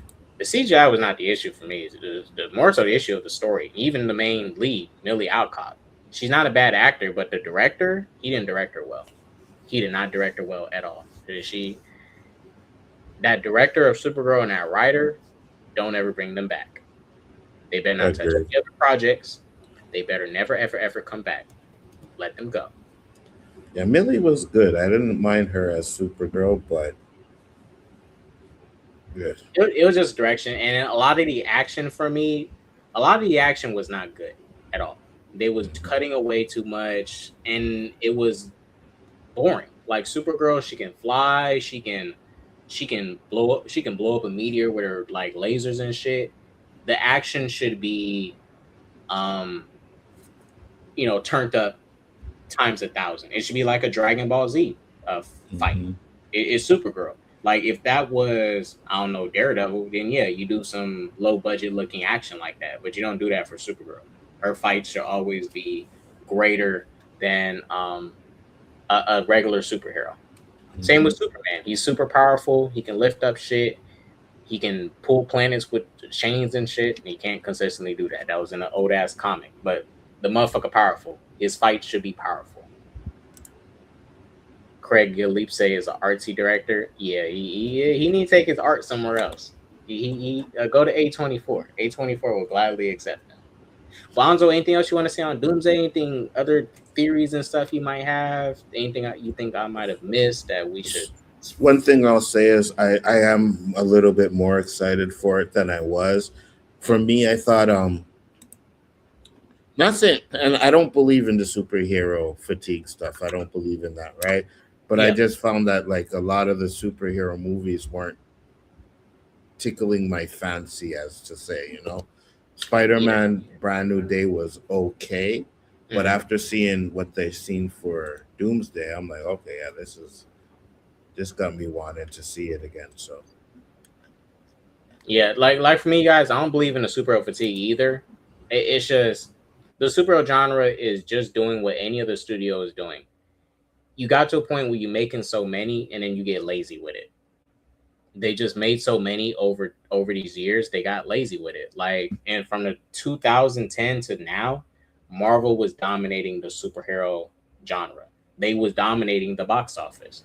So it was really superhero movies that took over 2010 to now. And you know, we're getting to a point where like people are trying to give other films a chance, other franchises. They're bringing back a bunch of nostalgia films too, like The Mummy Mm-hmm. 4. But you know, I'm not saying we can't have The Mummy 4. I want to see it. I'm excited for The Mummy 4, but let's be real. You know, nostalgia. They are bringing it back for some nostalgia. They are trying to get Mm-hmm. nostalgia. It's fine. Give me nostalgia. I don't care. I want to be entertained. But it's clear what the studios and as of recent are trying to do. They're trying to find a way to get the audience back. So Mm-hmm. all this stuff is strategic because we had nothing but a lot of nostalgia so far since 2020. A lot of But it. what do you think these movies are? The nostalgia. Yeah. Oh, let me ask you this: what did you think about what they did with um, uh, Tombstone and all the other villains in Brand New Day? Oh, all right. Y'all might like my alternative. What they should have done with Tombstone because it's clear they having issues with bringing Spider-Man and Kingpin together. So Tombstone is a leader of a crime syndicate. He's stronger than Kingpin. Like Mm-hmm. he's super strength. He's much stronger. When they remember when his casting was announced, they was all over the internet. They gassed it up. I know everyone remembers it to Tombstone casting. What they should have done with Tombstone was make him come back as a villain of the movie, and he has Jean Grey as like a slave for human trafficking. Like he trafficked her, and he has an inhibitor on her, and when he takes it off, he tells her, you know, I need you to do this for me, or like Gene could have still been the villain, but more of a tool, and Tombstone be the one controlling it because he controls a whole crime syndicate. He's doing trafficking, drugs, all that. And it still would have been very much a street level movie with just Jean Grey in it. And in the film, he's trying to save Jean Grey from Tombstone because he's using her. Mm-hmm. You know, because that's the thing I think they should have done. Like the people who are mutants so far, they're like they're they're they're being trafficked and they're being trafficked and used and they're being sold as slaves and stuff, highest bidder, and you know, and they're using their powers for their own benefit.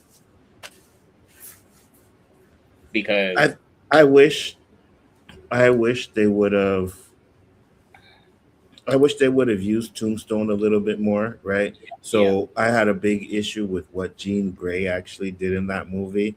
I thought they made her a little bit too evil.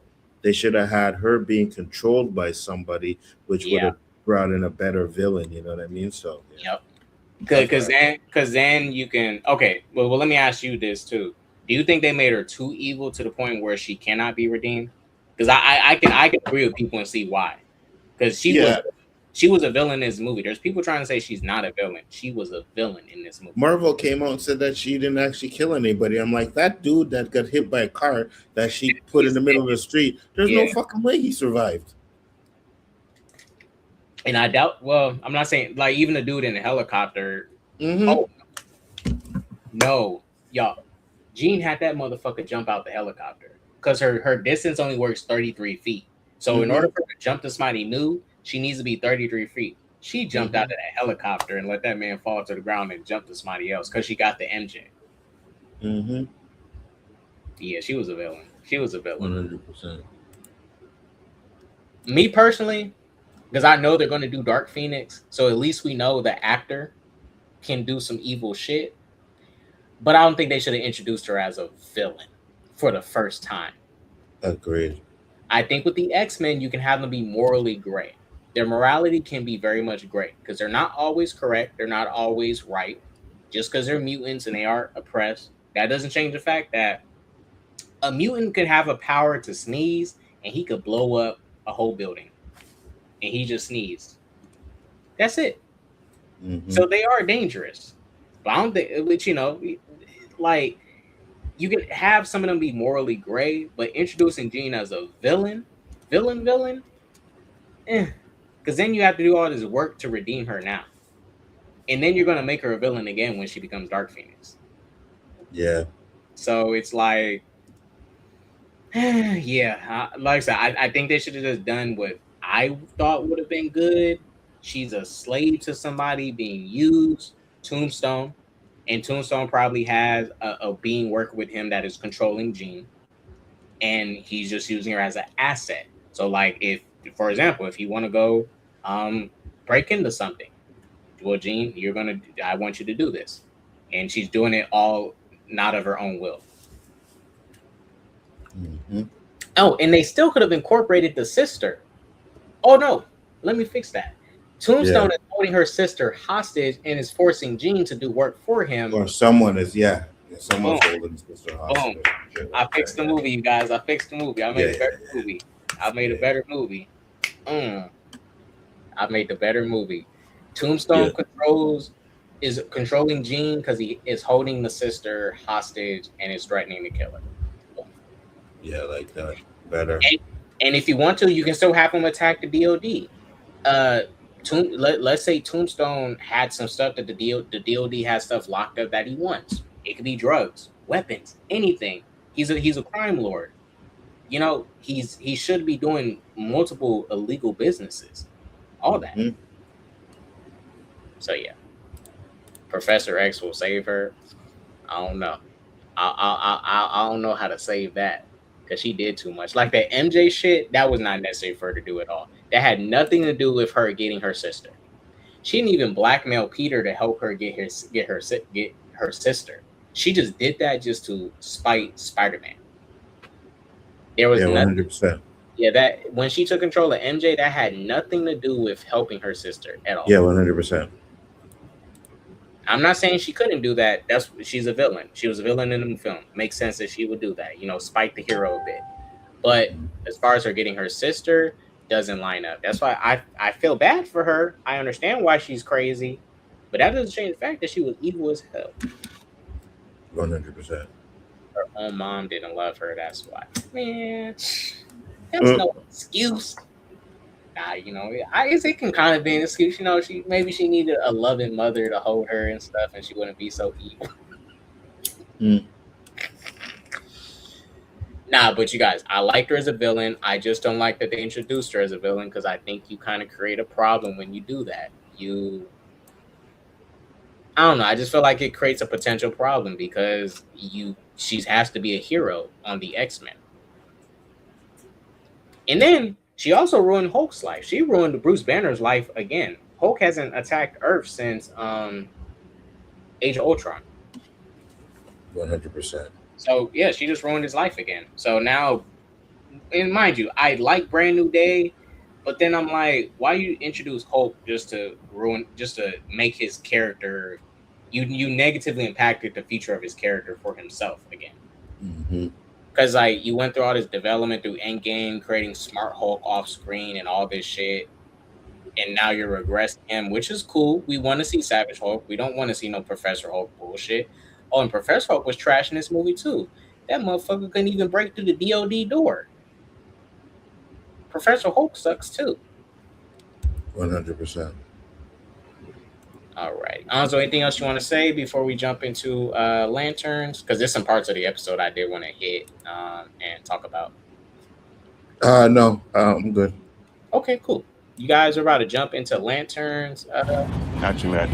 If I jump to Lanterns, this will be the last topic we'll hit. I don't really have anything else super major for us to talk about. Oh, well, I do have one more. One more after this. It's related to the black actors at Marvel. Oh, yeah, cool. Oh, damn, I gotta reset the fucking thing. All right, y'all, I'm about to show y'all something how to do. So if y'all want to be able to watch this shit on stream, just go to your settings, hit the hardware graphics acceleration, relaunch your Chrome. I'll be right back, guys. I gotta read. Cool.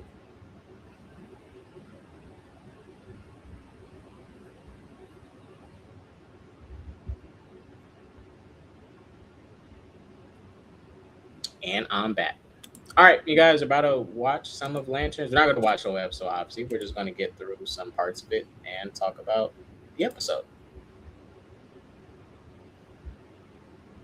All right, let me get the episode up on so we can look through the part. If there's any specific parts you want me to hit that you want to talk about, let me know, and we will go to those parts of the episode. Cool. All righty. I enjoyed Lanterns episode 1. better than I expected. You guys, don't get me wrong. I was a skeptic too. Um, I'm not feeling the whole show taking place on Earth, but the mystery from this first episode has me intrigued. The mystery of it has got me, and I think them handling it the way they are as a detective show and they are space cops, perfect, perfect. It makes it more interesting. It's not just like it's not like bare minimum cop show. It's not like, oh, they just go solve a crime every episode and it's like an anthology. Like, no, it's a detective story with a big mystery at the end of it. Bonzo, what do you think about Lanterns episode 1? What did you think about it? Oh, his mic is muted, guys. But let me talk a little bit more about Lanterns. For me, guys, I like the pilot episode. I like the first 5 minutes actually of us seeing how Jon Stewart is the way he is and why he acts the way he's acting. So at this first part of the scene, and for me, this is my biggest mystery.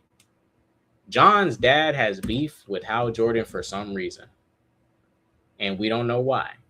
One of my theories is that his dad originally was had the option to get the ring, and Hal in a way got it, and now he's trying to prepare his son to get the ring, or he just wants his son to go get that ring. Like he's some type of fathers that want better for his kid, but the way he's going about it is obviously weird. Like he's shooting apples off his head.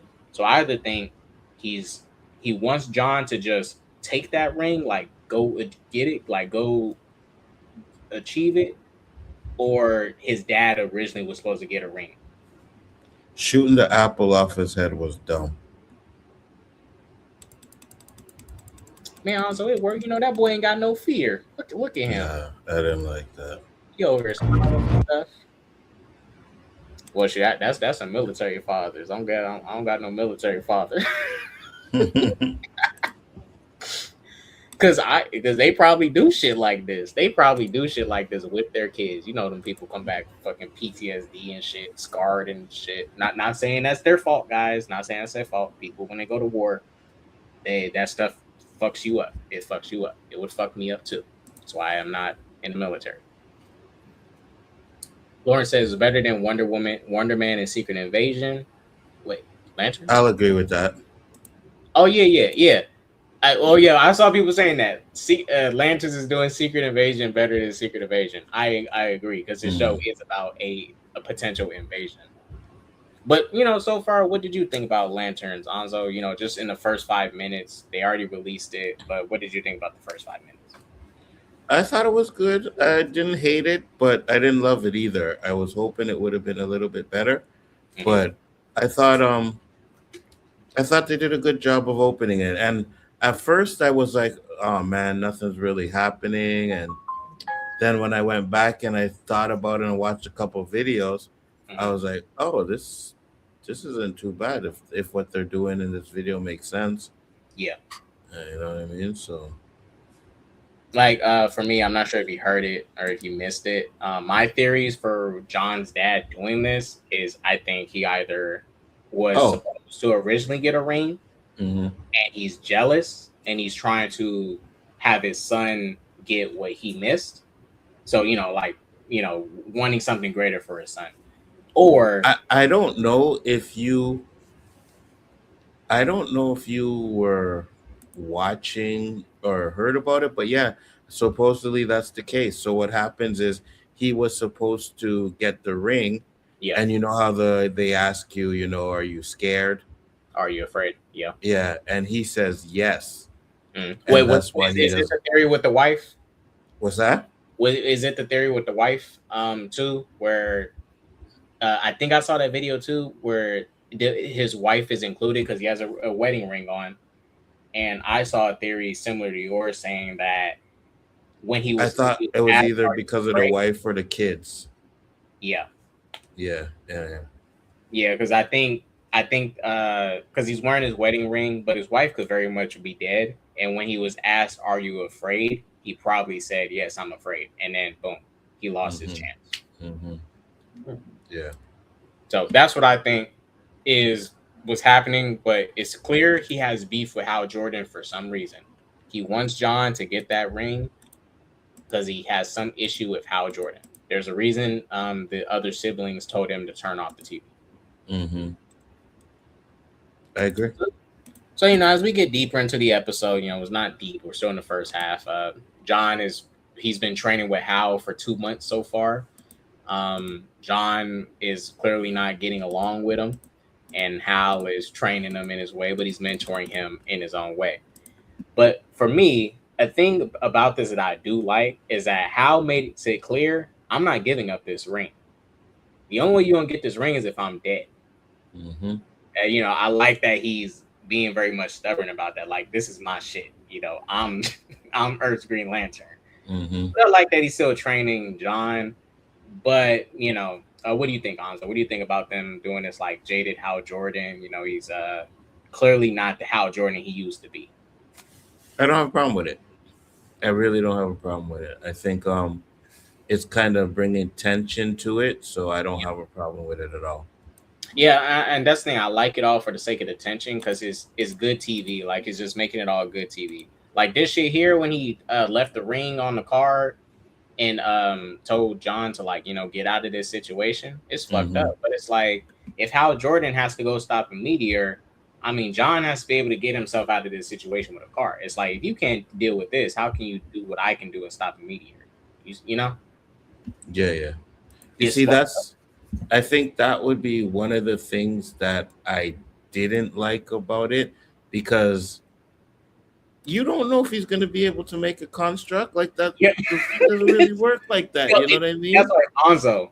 I think he intentionally does not. He doesn't want him to get it. I think all this stuff is intentional. Like, he's teaching. I guess he's trying to kill him. He's trying to. It's like the way he's training him is to the point where if you die, and I still get to keep the ring. Mm-hmm. But if you do succeed, then you succeed. But hopefully you die along the way so you don't get this ring, because I don't want to get 100%. So I think it's a lot of that too. I think it's that, because how it makes even when he went to Nebraska, he left him. He didn't tell him. Well, he assumed. Well, he knew the message was from Rushville, Nebraska. Mm-hmm. He hopped on a plane and went there, but he left him. He didn't even fly John with him, and that's his way of testing him. And mind you, if John didn't show up, then it's like, yeah, John failed the test. You're not ready to be a Lantern if you didn't follow me. 100%. I like how they're handling the Green Lantern holograms too. And do we come to find out Hal hasn't backed up any data for 10 years? Wonder what that is about, because this message he left for himself, Hal knows what's happening in his town too. And he also isn't telling us what's happening in his town. And this is the same Rushville, Nebraska, as he said in this episode, is the same place where he got his ring at. Mm-hmm. So the same place he got his ring, and he said Abin Sur, the previous Green Lantern of the Earth sector before him, crash landed on the planet. And he also mentions that there was not supposed to be any Green Lanterns on the planet too. And that's why Hal is the first Green Lantern in years on Earth. Yeah. Mike said, does it have to do with the Manhunters? Yeah, it's the Manhunters. The Green Lantern villains, if y'all know about the Manhunters, go look them out. There are Green Lantern villains. They used to be the original Green Lantern Corps that the Guardians had, and then they changed them because they're robots, they're machines. They don't have feelings and emotions, and they got the Green Lantern. They created the Green Lantern Corps because they will at least, like, they'll do stuff like hesitate, which isn't a bad thing, but at least they won't just kill like a little kid or something. Mm-hmm. Like, they're going to think twice about it. That's why they created a Green Lantern Corps, because the robots, they have no feelings, and the robots, the Manhunters, they look at organic life as a threat entirely. So if they see a baby, they think it's a threat. They think anything organic is a threat. But, so far, Anzo, anything else you want to add in from the episode? We're near the scene where we're currently at the scene where they went to the bar and they talked about Hal Jordan's origin. I like that they fully, I at least appreciate that they're still embracing the comic book shit. Because when I first saw this show, I'm not gonna lie to y'all, it does look like an HBO show. Not that it's bad, but it looks like an HBO show. It is not what any of us would have typically expected from a Green Lantern show. I'm not gonna lie to y'all. Like, they're hardly in their suits in this first episode. Hal is not even wearing his suit, and when he flies, he's not using his suit. Mm-hmm. But that's the thing that I'm hoping is that we don't take forever to get the damn suits. You know what I mean? That should have pissed me off. What episode do you think John's going to get his ring in the suit? I have no idea. I hope it's at least episode 4 or 5 at that point. Me too. From the reviews I've seen, people said the first 3 episodes are like a little slow, but they said some people said episodes 4 to 7 is like where the show like really peaks at. Mm-hmm. But for me, the first episode is like really fucking good. So, you know, hopefully episode 2 and 3 aren't boring or whatever, but I'm already entertained, and there was not any Green Lantern action really happening in this episode. They made some constructs, but it was mainly just detective work happening. Bro, the constructs he made were fucking. He made a fucking can opener and he lit a cigarette. I'm like, bro, what are we doing here? Oh, we'll get to his last construct he made, because then, you know, it's near the end of the episode. So, I did like the sequence where we're here at the bleachers, where Hal is. So generally, this right here, compared to him teaching them in the first parts of the episode, I like that he forced John to like case the scene instead of him telling John like, "Hey, this is how it is. Why we know that person's an alien because of this." He told John to figure out the case, figure out the crime scene for yourself, theorize what you think might have happened. But go ahead. No, you go ahead, Anzo. You go ahead. At first, I thought Hal was dead. Right? I was like, "Oh, Hal's dead, man."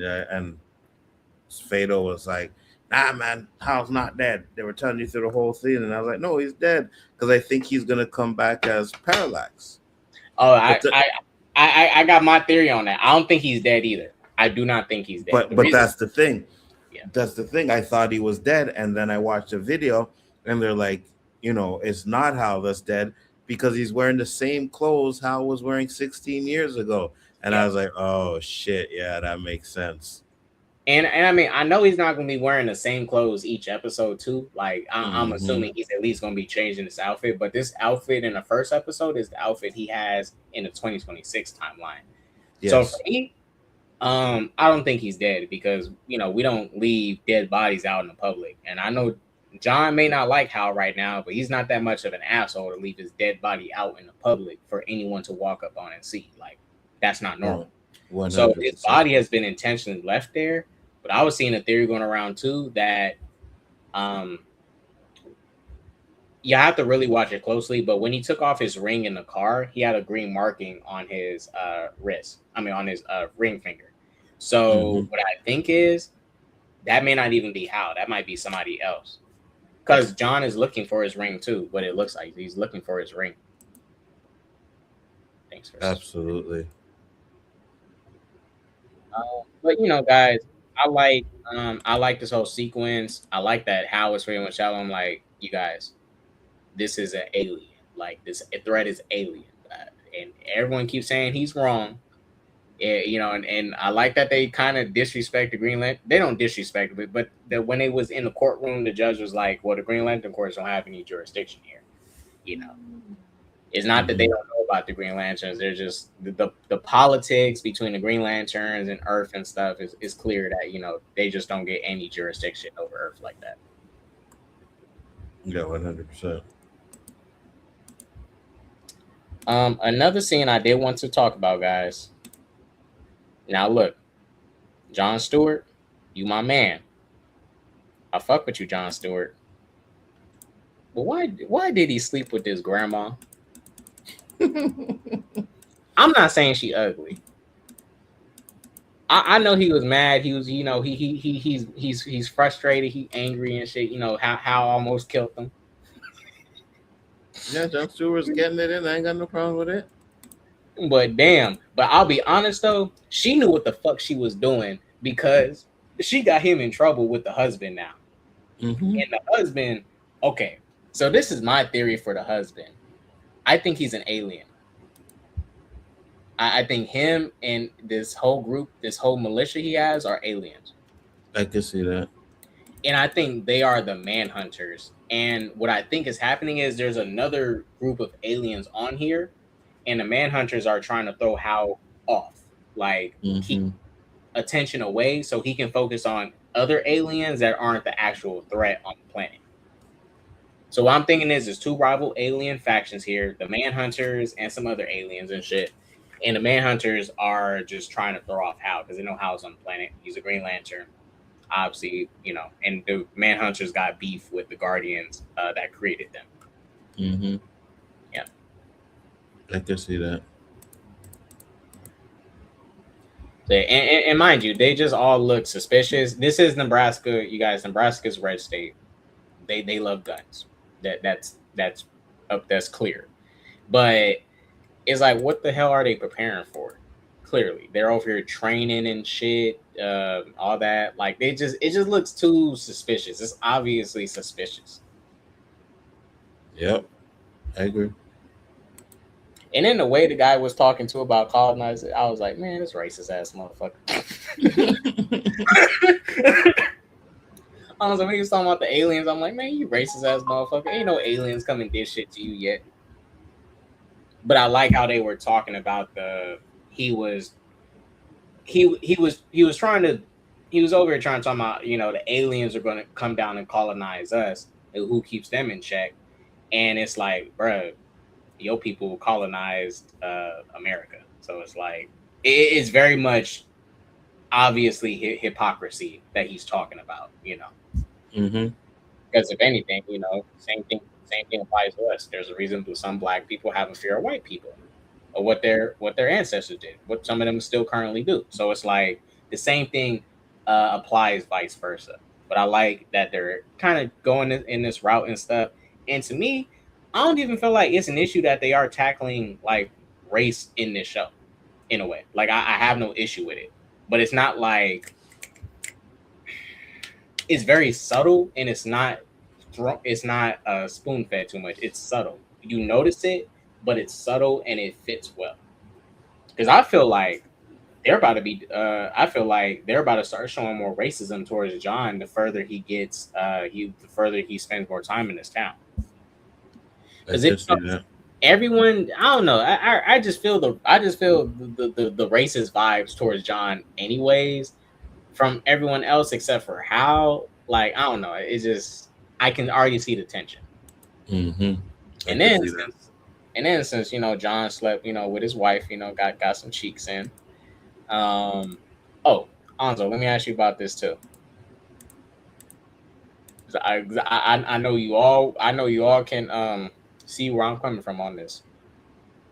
How the hell the husband find out? Yeah, I know.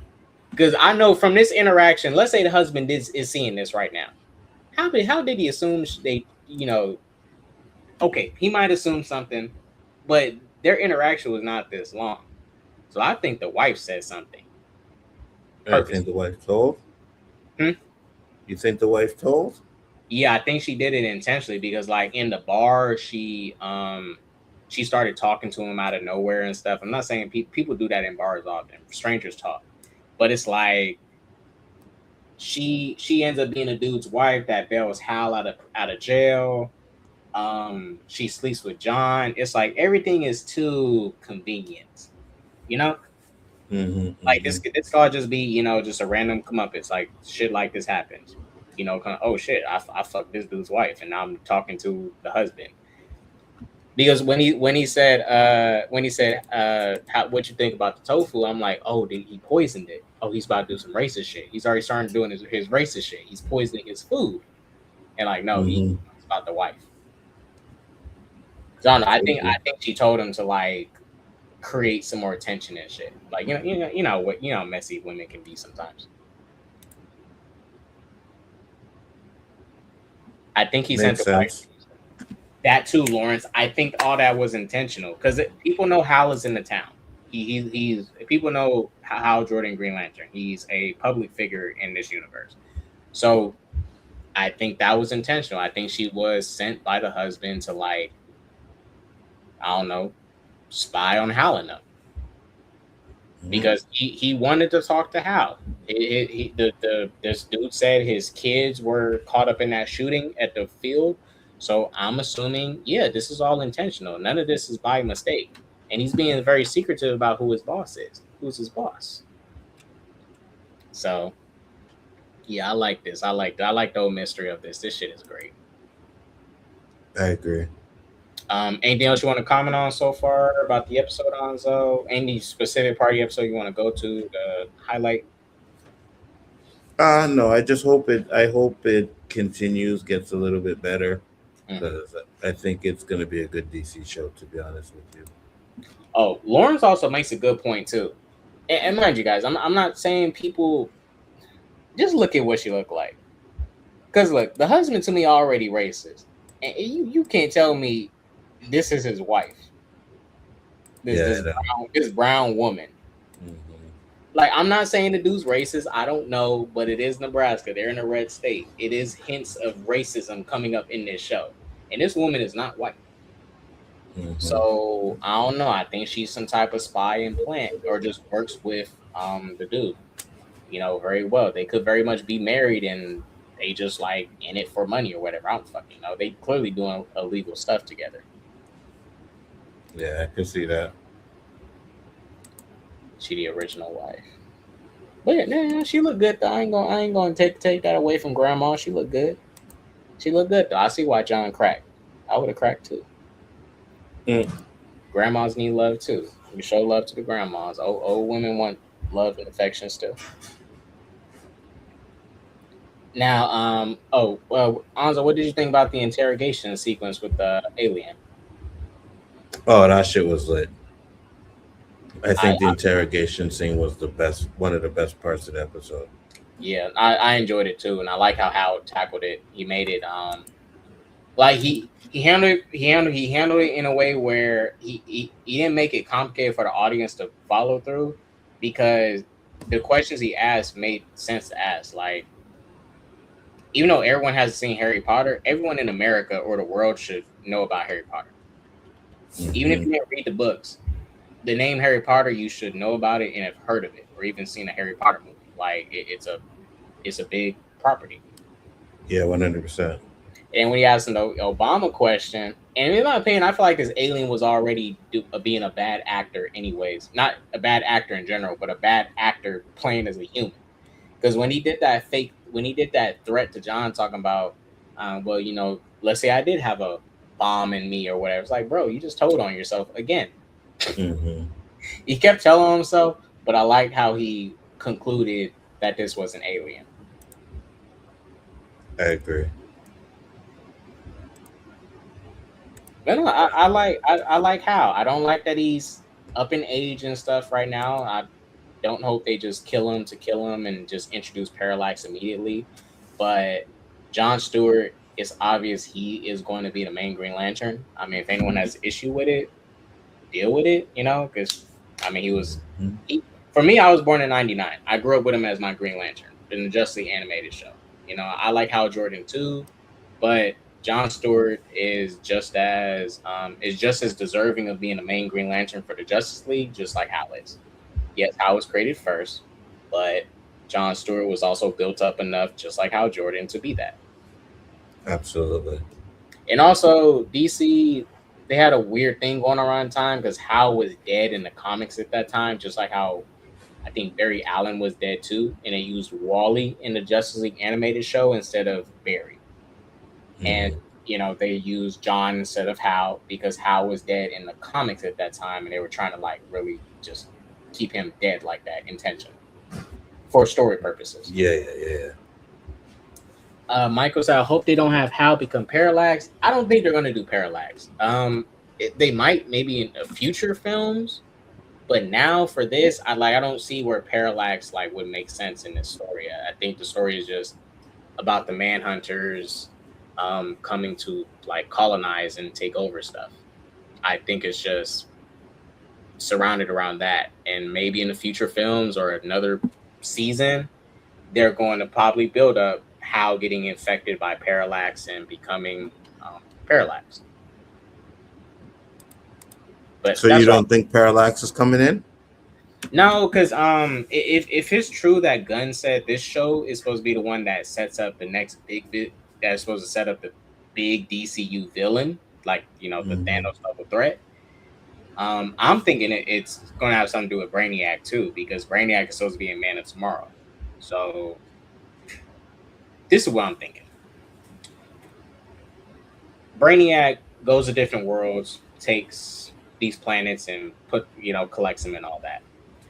So what I think is going to be happening is there's something special about Earth that these aliens want to get. And the Manhunters are probably beefing, the Manhunters may not have anything to do with Brainiac.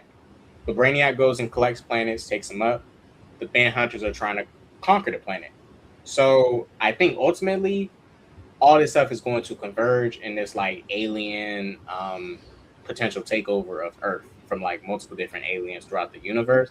But I think Brainiac is going to be the big bad. That's like the top alien is going to be the most trouble. I got you. Yeah, like I really feel like I don't know. Like I don't.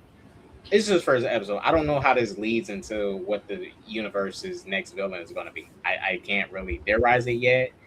Only thing I can say is that I just see this branching out the Lanterns lore more so than the universe, because I'm trying to see how Brainiac will connect to this, since he is the villain in Man of Tomorrow, and I don't know how he connects it. But I gotta see more episodes to like put more into that theory. It's kind of a bare bone theory right now. What I have. I got you. Michael said, how many episodes do you think Guy Gardner will be in? I think he's going to be in more so episodes 3 and after that, because the theory right now is that he has Hal Jordan's ring, but him and Hal Jordan have different rings already. What I think is happening is that Hal's ring was somehow stolen and taken away, and Guy Gardner is the replacement Green Lantern in the meantime. And Hal clearly didn't finish John Stewart's training in 2016, and so he's probably beefing with Guy about like who's supposed to be running shit, because Guy Gardner is not going to be the main Green Lantern. He can be a Green Lantern on Earth, but he's not going to be the main Green Lantern of the Sector in the Justice League. So I think Guy is just the next stand-in that the Guardians chose, and they still don't think John Stewart is ready yet. That's what I think. That's what I think. Because in the 2026 timeline, if Hal is dead, then John would have his ring. Because Hal already knows that John is his replacement. The Guardians already selected him, and he's training them. He's the first trainee in the Earth sector for Lanterns. Makes sense. Lauren said, I think Superman was before that ending. Superman. So Superman takes place before the 2026 timeline. That takes place in 2025. Superman, that movie's already over, and it takes place before 2026. And Guy Gardner is in the 2025 film. And Hal Jordan has been dead or gone since 2016. But yeah, Anzo, anything else you want to throw in about Lanterns and stuff? Any other parts of the episode you want to highlight, talk about? No, that's it. Okay. That's it. Oh, shouts out Hal Jordan with the construct here, man with no fear type shit. Fucking see, this is how fucking Jordan. No suit, just hold the hell with that shit down. Boom. And also, why is this motherfucker not charging his ring? He going through some shit. Depressed. This motherfucker depressed. Not charging his ring and shit, being reckless. I know. When the alien asked him, "Oh, so your ring must need to be charged," I was like, "Oh shit." Hey, I ain't gonna lie to y'all. You guys, I did forget that too until they mentioned it. So the Green Lanterns do have to charge their ring. They just don't get unlimited energy. They have to charge it. So that keeps their power scaled without them just constantly being too OP. So, it's in the comics, you guys. It's how it works in the comics. That's not nothing. Yeah, 100%. Bro said, to be honest, to me, Guy don't fit in the show. Yeah, I mean, that's why I feel like Guy's not going to be like joke, like all jokes and shit. I think he's about to be very serious because from what we've seen in the trailers so far, obviously he hasn't cracked any jokes in the trailers at all. Mm-hmm. Everything he's showed up and said all sounds serious, and I really think John and Guy are going to be beefing over who's supposed to be running shit as the Green Lantern. I think John is going to feel like Guy Gardner got the ring and didn't deserve it. I mean, and it's clear he kind of doesn't deserve it. He's an asshole. I'm not saying he's not a hero, but like John is clearly more fit to hold that ring down than Guy Gardner. Absolutely. And also Guy Gardner walks around like he's like a celebrity and stuff. Like, he treats the power as like a celebrity type of thing. Mm-hmm. Yeah. And also, you guys, Guy Gardner is intentionally supposed to be an asshole and stuff. Most of the human Green Lanterns don't even like him anyways. He's the oddball out. They think he's reckless. He's not a reliable Lantern. Michael said, I like Nathan Fillion as Guy. I like him too. I like Nathan Fillion as Guy Gardner. But don't expect him to be around too long, guys. But John Stewart is going to be taking over. John Stewart is going to be the main Green Lantern. I'm open to it. And this motherfucker looks good as John Stewart. Like in 2026 timeline, gave him the goatee and stuff. He looks great. He ain't dark skinned, but he's still black. Facts. Also, this motherfucker British too. Hmm? Aaron Pierre, he's British. Yeah, I know. I heard his real voice. I don't like his real voice.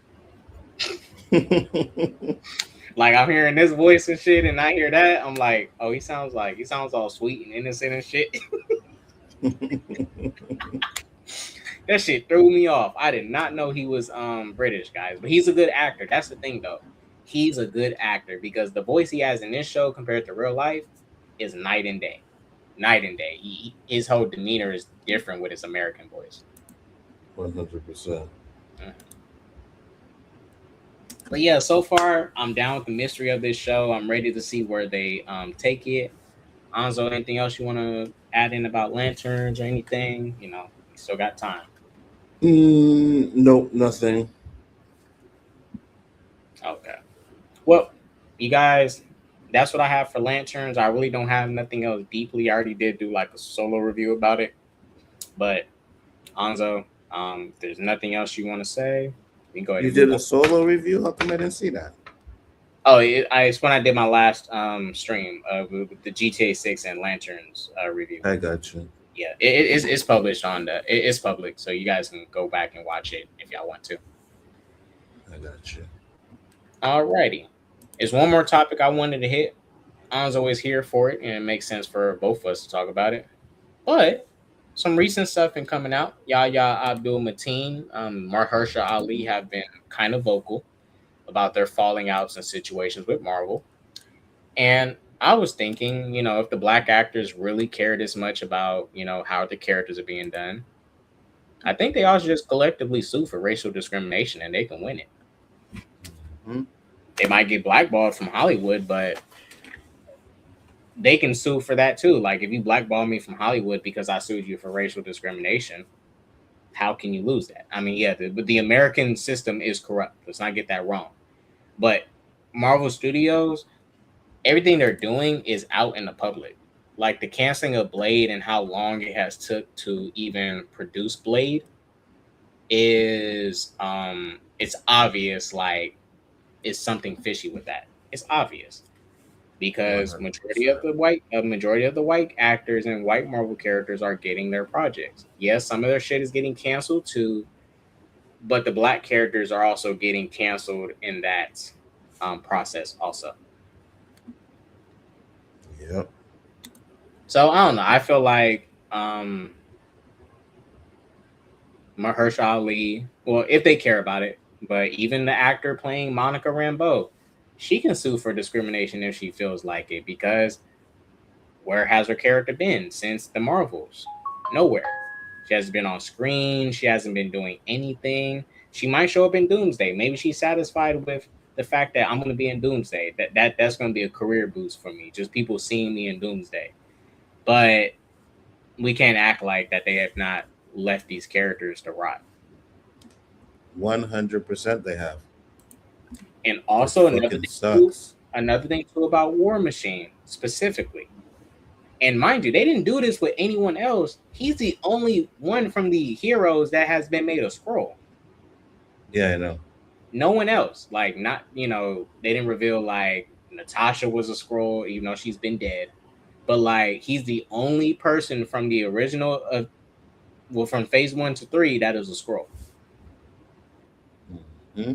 That was a scroll up until when they pull him before Civil War. Was it around Civil War when he got pulled? Around Civil War, yeah.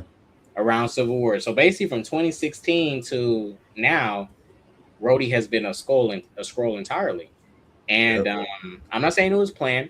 Obviously, Secret Invasion was planned after phase 1 to 3, but it's very much clear, like, why am I the only one that has to get my character treated like this? Like, my moment with Tony Stark wasn't genuine then. That wasn't really Rhodey.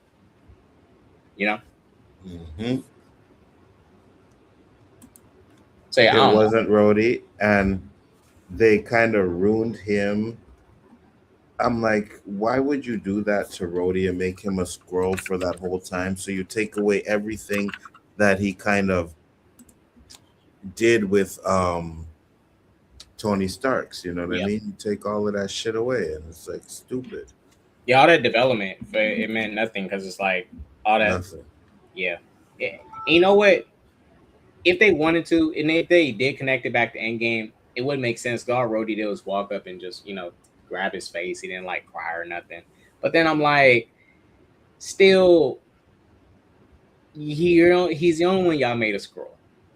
And then I have to be fair about this too, guys. I'm not taking away the fact that he is this. Marvel made him this, but they hardly promote Sam Wilson as Captain America.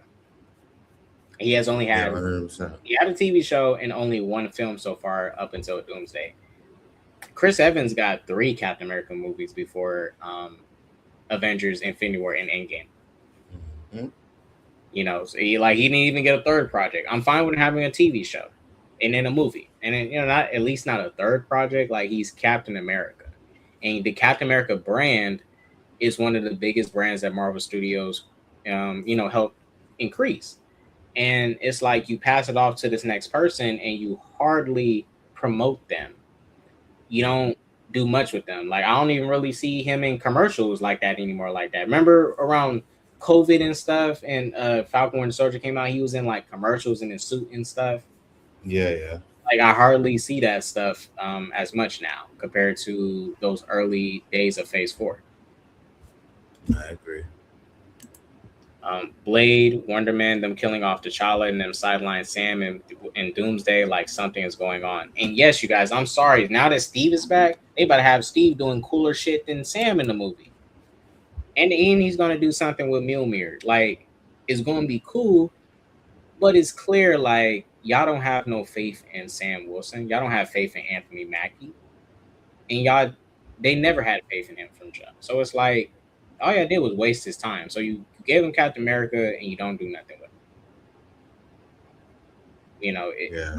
But mind you, Marvel Studios is the ones who gave Anthony Mackie the role. Mm-hmm. So it's like, you gave it to him, do something with it. Yeah, there's gonna be racist ass people that's gonna push back against it. Duh. But look at Miles Morales in the animated movies. It's at the point where even racist motherfuckers can hurt his pull that Miles Morales Spider-Man has for his franchise. Like, even the racists have no choice but to say it's good too, because those are good Spider-Man movies. Yeah, absolutely. Even a skeptic like me, like, yeah, I'm a bigger Peter Parker fan, but I like Across the Spider-Verse and Into the Spider-Verse. They're good Spider-Man movies. They are. Sure. The best. And shit, I'm open to Miles as a Spider-Man. I am, and my honest thing, you honestly remember Brand New Day, that black dude that Jean took over? Yeah. I'm not gonna lie to you. When I heard his voice, I was like, just cast him as Miles. Cast that dude as Miles. And I don't even care if Miles is like a teenager. Have him be the same age as Peter. They can both be just two Spider-Men grown up protecting New York. I'm fine with that too. Shit. You don't even gotta be a whole mentor thing. It can be just they both evenly respect each other, they both got powers, and they both want to help the world. Yeah, I like that too. Yeah. But I don't know. I think the actors should kind of just the black actors especially just come together and do something against Marvel Studios because like it's blatant, it's obvious. They can't hide the fact that it's some obvious discrimination happening, and not just the black actors, like everyone who's not white at Marvel Studios. Tatiana Ali, they haven't done shit with She-Hulk since her show. And I remember they greenlit a season 2. They did greenlight a season 2 for She-Hulk, did they? That they did, and they never produced it. But I think the only person who has a case is Mahershala Ali. I think his case would be the most solid one that could win. I can see that. It's no way. I'll be honest with you if he lost his case, because how can a case like this be lost? Because his movie was supposed to come out before Agatha Harkness on the original timeline, on the original plan. His movie was announced in 2019, and even before that, before the 2019 release, they already was talking with Mahershala about making the movie. So who knows? They could have been talking to him in 2017 about being Blade. Yeah, so this goes back even further than just 2019. They announced it in 2019, but they set up these contracts earlier than that. So yeah, and then he can sue for the fact that they wasted a year, kept him from doing other work due to his contract. Yeah, I mean, he got a case on. I'm not saying he should take it there, but if he wants to, Mahershala Ali has the best case. If he were to sue, for real. Yeah, I mean, do you think they should sue Lonzo? Like, what do you think the route black actors should take for I don't know if they have a case for suing. Mm-hmm. You know what I mean? I don't know if they have a case for that, but like, it's definitely messed up that all the black shows that we had were getting canceled. Blade, Wonder Man, like all these things. And it's like, why can't you get a black show right? Makes me think you just don't want to. Yeah. I mean, because that's what it is to me too. It's like, if they want to do a Blade movie, they know they can do it. It's like, if they can announce a Ghost Rider movie and get Ryan Gosling to lead, it's clear they're going to make that movie. They're not going to bullshit Ryan Gosling. They're not going to. Yeah, 100%. But also, Mahershala Ali, he's an Oscar-winning actor. I'm not saying just because actors got an Oscar, they're better than anybody else. But you would think, since you have an Oscar, you would get respected more than, let's say, Tom Holland, who doesn't have an Oscar. I'm not saying Tom Holland does not deserve respect too, but Mahershala Ali worked hard, very hard, for his awards that he got. Absolutely. And it's like he was just sent to the back burner. And yeah, Feige admitted, like, I feel like a dummy for not doing it, but it's like, okay, make the movie still. Mm-hmm. You would feel like less of a dummy if you just made the movie for us. That's it. That's all we want. We want the movie. And then if they do make it, they're going to have to recast them anyways. So they have to find a new young actor for after Secret Wars if they plan to do Blade. 100%. So yeah, guys, I don't know. Me personally, I just wish our black characters had better in the MCU. That's all I wish for. Like, I love Sam Wilson. I wish Rhodey got more as War Machine, but even in those the phase 1 to 3, they were sidekicks. And I'm not saying they couldn't be sidekicks to their main heroes. There's nothing wrong being a sidekick, but they were less of a sidekick. They were Robin gets better treatment as a sidekick than they got as sidekicks. Yeah, for real. That's the thing. Robin is the original sidekick. It is like, damn, y'all really kept them as sidekicks too long in the MCU for phase 1 to 3. Like, they should have. They needed to give them more screen time too. They didn't give them enough of that. They didn't give them enough of anything, in my opinion. No, I agree. No, I agree with you. So yeah, overall, I'm just disappointed with Marvel Studios how they're treating these black actors, and I just wish our black actors would just, I don't know, just just just do your own thing. Like, go make your own fucking studio. Just do it. They got the money to do it. But the reason I think they can't do it is because, I'm just saying this is a common thing I've come across with black people, even my own families. We have trouble coming together for something bigger at times. Yeah, I agree. Especially black people during funerals. We get weird as fuck around that shit. Mm-hmm. People start breaking ties. And mind you, it's the moment when we are supposed to like be understanding enough and just work together. Someone's dead. Like, let's come together. No one shouldn't be arguing, fighting during this time. It's understandable if that comes up. It's an emotional time period. But it's like, damn, why can't we even come together for a fucking funeral? For real. We can't come together to build our own businesses. I'm not saying we haven't. There is black businesses out there, guys. They do exist. But not to the extent like white people have their businesses all over the world. Facts. I don't know. It's just disappointing for me. It's just disappointing. You know what? I can't lie to you. It is disappointing because you think, and we still didn't even talk about the recast T'Challa shit that they kind of fucked that up on too, right?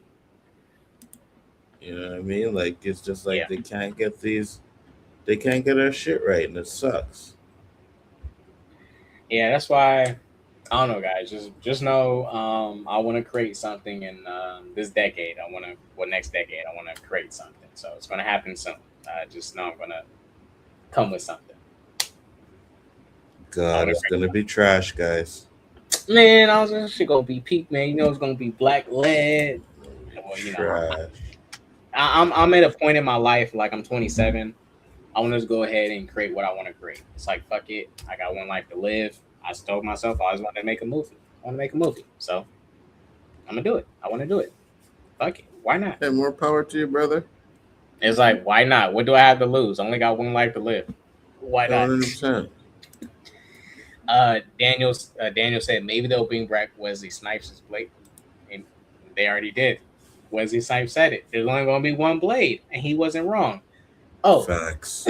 You guys, I am not no religious person, but Feige letting that line happen in Deadpool and Wolverine when all this shit happening, that shit was foul as fuck. Yep. Wesley Snipes was right. There's only one Blade. It's only gonna be one Blade. It's still one Blade. It's only gonna be one Blade. Yeah, Sticky Fingers. What's the rapper that was on Blade? In the show, Sticky Fingers. Oh, the show, yeah, Sticky Fingers. Yeah, he don't count as Blade, but he's Blade to somebody. He was horrible. No doubt about it. Oh my god! Yeah, there's no doubt about it. He was a horrible Blade. Damn, they didn't even try to make him look like Wesley Snipes in the show. Nope. Bald and everything. Yeah. Okay, that was a strange time period. All right, Anzo, anything else you want to throw in about the black actors and stuff? No, just hopefully they can get their act together and we can definitely get some of these shows back. You know what I mean, which we deserve. Yeah, I don't know. I just think they need to band together, but also, and it's about time for it. Kevin Feige has been with Marvel since X-Men, since the 90s. He's been producing, and when he got to Marvel Studios, he got a little bit more power and control. I'm not saying everything he's done is good or everything he's done is bad. Feige did a lot of good things. If it wasn't for Feige wanting to interconnect the universe like that, we wouldn't be where we're at with these superhero movies to this degree right now.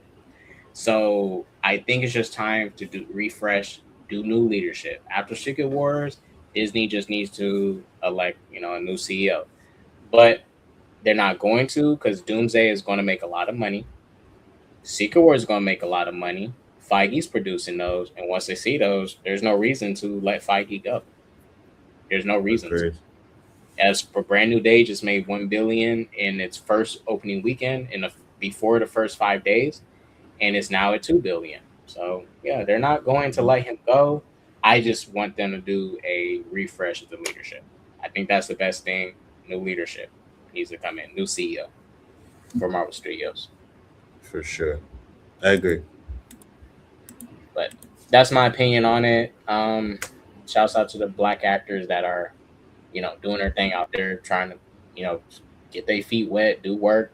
But you guys, it's time to make our own movies, produce our own shit. Like, really, just do it. There's nothing wrong with it. I know it's scary, but to be an entrepreneur, it's a scary thing. It's whatever. Go chase your dream. You got one life to live. Go do that shit. 100%. Because we ain't never finna get. That's why. Have you seen that trailer for the Children of Blood and Bone? Yes. That shit looks. I want to see that. I want to see that. I want to see it. It doesn't look. You want to see a black movie? I'm surprised. I don't know. I'm talking about black movies. Shit. But I like this trailer. This shit looks tight. It looks good. You guys, I don't know how it's gonna pan out. The budget, but the budget of it, everything, this looks good. I don't care. This looks dope. It does look good. I wanted Damson Idris as T'Challa though. I wish they got him as T'Challa. I know you do. But no, this is tight. This is what I was talking about. We needed. Like, it's about magic. It has some sorcery in it. It's a fantasy. It's not like some generic. It's not a hood movie. It's not just a drama romance movie. That's one of a lot of our black movies. Drama romance. Drama romance. What's the other genre? Hood. What's the other one? There's one more that's so common. Poor struggle movies, and there's one more: slave movies, struggle movies, hood movies, romance, and drama movies. Those are really the ones we get stuck with seeing most of the time. We don't really see a lot of films like this with big budgets, a lot of marketing, front facing as a black film. I agree. Like, I'll be honest, this is Black Panther 1 level quality. This looks really good. Yeah, no, it looks really good.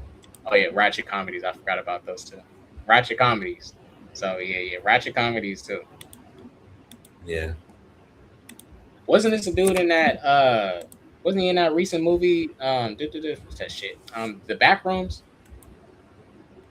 Who? Yeah. Yeah. In the Backrooms recently. Yeah.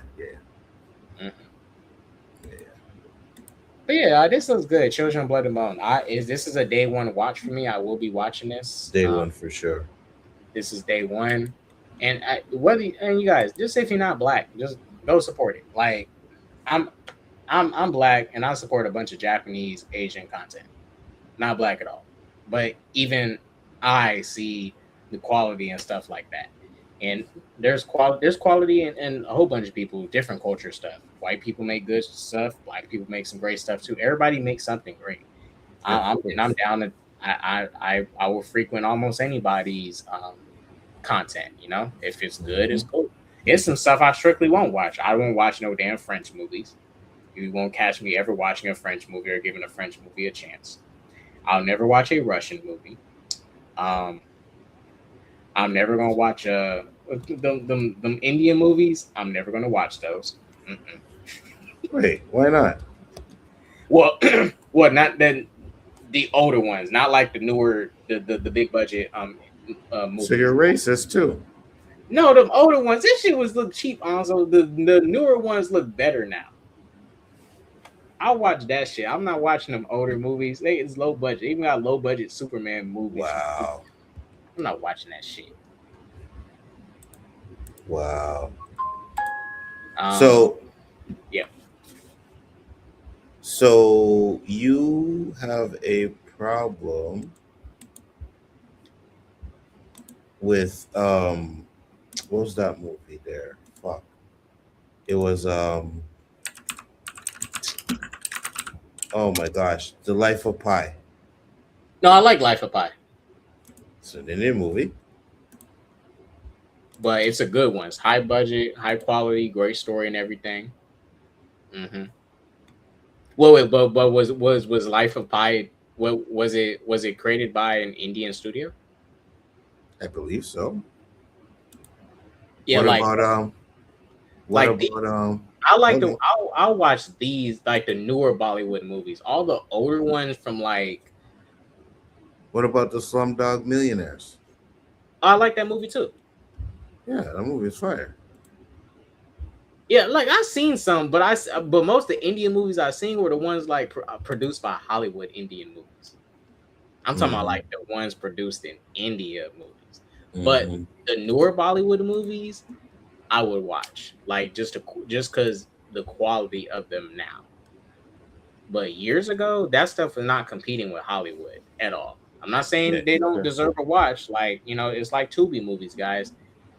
They're low budget and cheap, but I wouldn't tell nobody not to go watch a Tubi movie. If you see somebody's movie on there and it's a never heard of it, yeah, watch it. Everything doesn't require a high budget to be entertaining. I get entertained off of watching. Me and Terrence will talk about it. The other stream, well, not a stream, over the phone. For years, the Predator fan films to me were more entertaining than the Predator movies for a long time because they were inconsistent with the franchise. We get one good movie here, then a bad movie here, then a good movie, a bad movie. It's so inconsistent. And people on YouTube were making lower budget stuff with good stories still, in a way. Mm-hmm. So, it just depends. But, yeah, some movies I won't watch. Y'all can't make me watch a French movie. Hell no. Hell no. Uh-uh. What's wrong with a French movie? I was like, I don't like the French language for some people sometimes. I don't like how they sound. Of course you don't. It just depends though. Like it just depends though. If it's something that catch my eye, I'll watch it. But it's some movies I just won't watch. For example, Nollywood movies. Those movies are funny as shit, but I don't take them serious and I can't watch them. It is hard for me to watch that shit. But those Which movies are one? funny. Nollywood movies. You ever heard of What's the Nollywood movies? No. Oh, you never? It's African movies. It's these like the Okay. African dramas and stuff. These, Mm-hmm. yeah. Yeah, no, I'm good with those two. But a lot of these movies are more so just funny. Like they're not really serious movies. They're just they're low budget, but they're not bad to me. It's just I can't really take them serious. Like it's like y'all don't really take your story serious, and you don't really, you know. But the budget doesn't matter. It's just certain stuff. It got to look a certain way for you to just catch my interest, catch my eye. Mm-hmm. Especially when the quality of everything is now increasing. So my expectations are kind of growing because look at the shit we're getting. Avengers Doomsday. Mm-hmm. Like if we can get Avengers Doomsday at this point, we can get anything. Like it should be no reason Kevin Feige saying I can't make a Blade movie. But you're making Avengers Doomsday, Kevin Feige. Mm-hmm. You can't make Blade, but you can make Avengers Doomsday. Well, if you can't make Blade, then you can't make Avengers Doomsday. If you can't make a Blade movie. Yeah, no, I feel you. Yeah, like because it would be crazy if I went to a studio and was like, "All right, you guys, I don't want to do your Blade film, but can I do your Avengers Endgame movie?" And it's like, well, we want you to do Blade. Why can't you do Blade? I don't think I can do a Blade movie. So how can you do Avengers Endgame? Mm-hmm. But that's really all I have to say as far as the black actors and the discrimination they're facing with their projects in Marvel Studios. I just think black actors, you guys come together more, unite, and stand with each other more. Like even when I worked in my recent job, it was not a lot of black people there. So it's like we kind of had to click up in a way, like, keep our keep our community strong there. Like, don't keep each other too divided. Like, still obviously know how to mesh with other people and work with other people, but it's only a few of us here in this job setting, and majority of everyone here is white or Asian. So it's like, yeah, we kind of gotta stick together sometimes at a place like that. You kind of have to. Yeah. Because like it's only a few of us, and if something were to come up and they wanted to gang up on us and we were divided, well, how are we going to defend ourselves if we're divided as a community in this small setting? Well, in this divided as a small community in this big setting with these other people. Yeah. So that's how I just look at it. As far as that, like when we're small together in a group, stick together. If it's a lot of us in the group, be mindful of how we conduct ourselves, because that's a lot of people that are hard to keep in check together. For sure. So yeah, it just depends. But anything, last things you want to say, Anzo, just in general, and any other topics, just current topic before we do head up out of here? No, I'm good. Okay. Let me read. Ever watch From Russia with Love? Not sure. I think. Let me see. I think I heard of that. Oh, let me check real quick. From Russia with Love? Yeah, I seen that shit. That's just fire. Damn, people from the watching industry and think I'm racist. Fuck.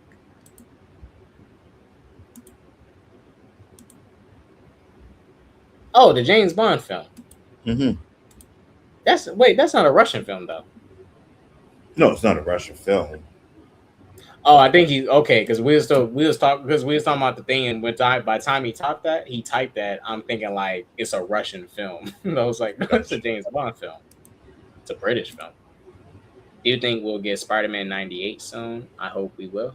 Oh, like a revival? It might. I don't think so. I don't know. Maybe. I don't think so, because I figured they would have already done it since especially after X-Men 97 season 1 did so well. I figured they already would have greenlit it by now. They might, but I figured they would have greenlit it already at this point. But after Spider-Man Brand New Day did so well, I wouldn't be shocked if they do greenlight it. I would like a continuation, but I think it's something they will greenlight. Yeah.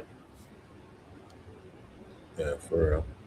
Alrighty. But I do got to get ready to close it up, guys. I got to get some rest. Can't hold up things too long. But thank you guys for watching. Shouts out Anzo for coming on to the stream. You guys, I will be live again tomorrow, Saturday. But we'll catch you guys later. Anzo, any last things you want to plug your, plug? Oh yeah, go ahead and let them know you got a stream for tomorrow. Yeah, tomorrow morning, guys, we do the rewind. Me and Brian the Grizzly, 10 o'clock EST. So if you wake up and you like, with the Saturday morning cartoon stuff and you like it, just make sure to check us out. And I got my little, hold on. You're lucky I'm sitting here with my clothes on, Usually I'm butt naked while I'm doing this cadence, you know what I'm saying? Anzo. God damn it. Oh yeah, let me blow your screen up. But you guys, check out Anzo's channel. Go support him. He is going to be live streaming this morning. I got my Optimus the Matrix thing here. Oh, shit. Open this up on there tomorrow night. Oh. Yeah, the shit's pretty fire. Is that the G? That's the G11? The G11, yeah. Okay, cool. Yeah, that looks tight. Yeah, and it plays the You Got to Touch song. You can take me off full screen now. All right, but you guys, this is Anzo's channel. Please go check him out. Most of you guys already know what Anzo is, anyways. But just a reminder, go check out Big 4 Entertainment. He will be streaming tomorrow. I'm gonna head up out of here, guys. Anzo gotta head out. We gotta get some rest. But you guys be safe. Go But spread that positivity, spread some love, be safe. Peace. And let's go ahead and lead it out with fuck it, Thanos.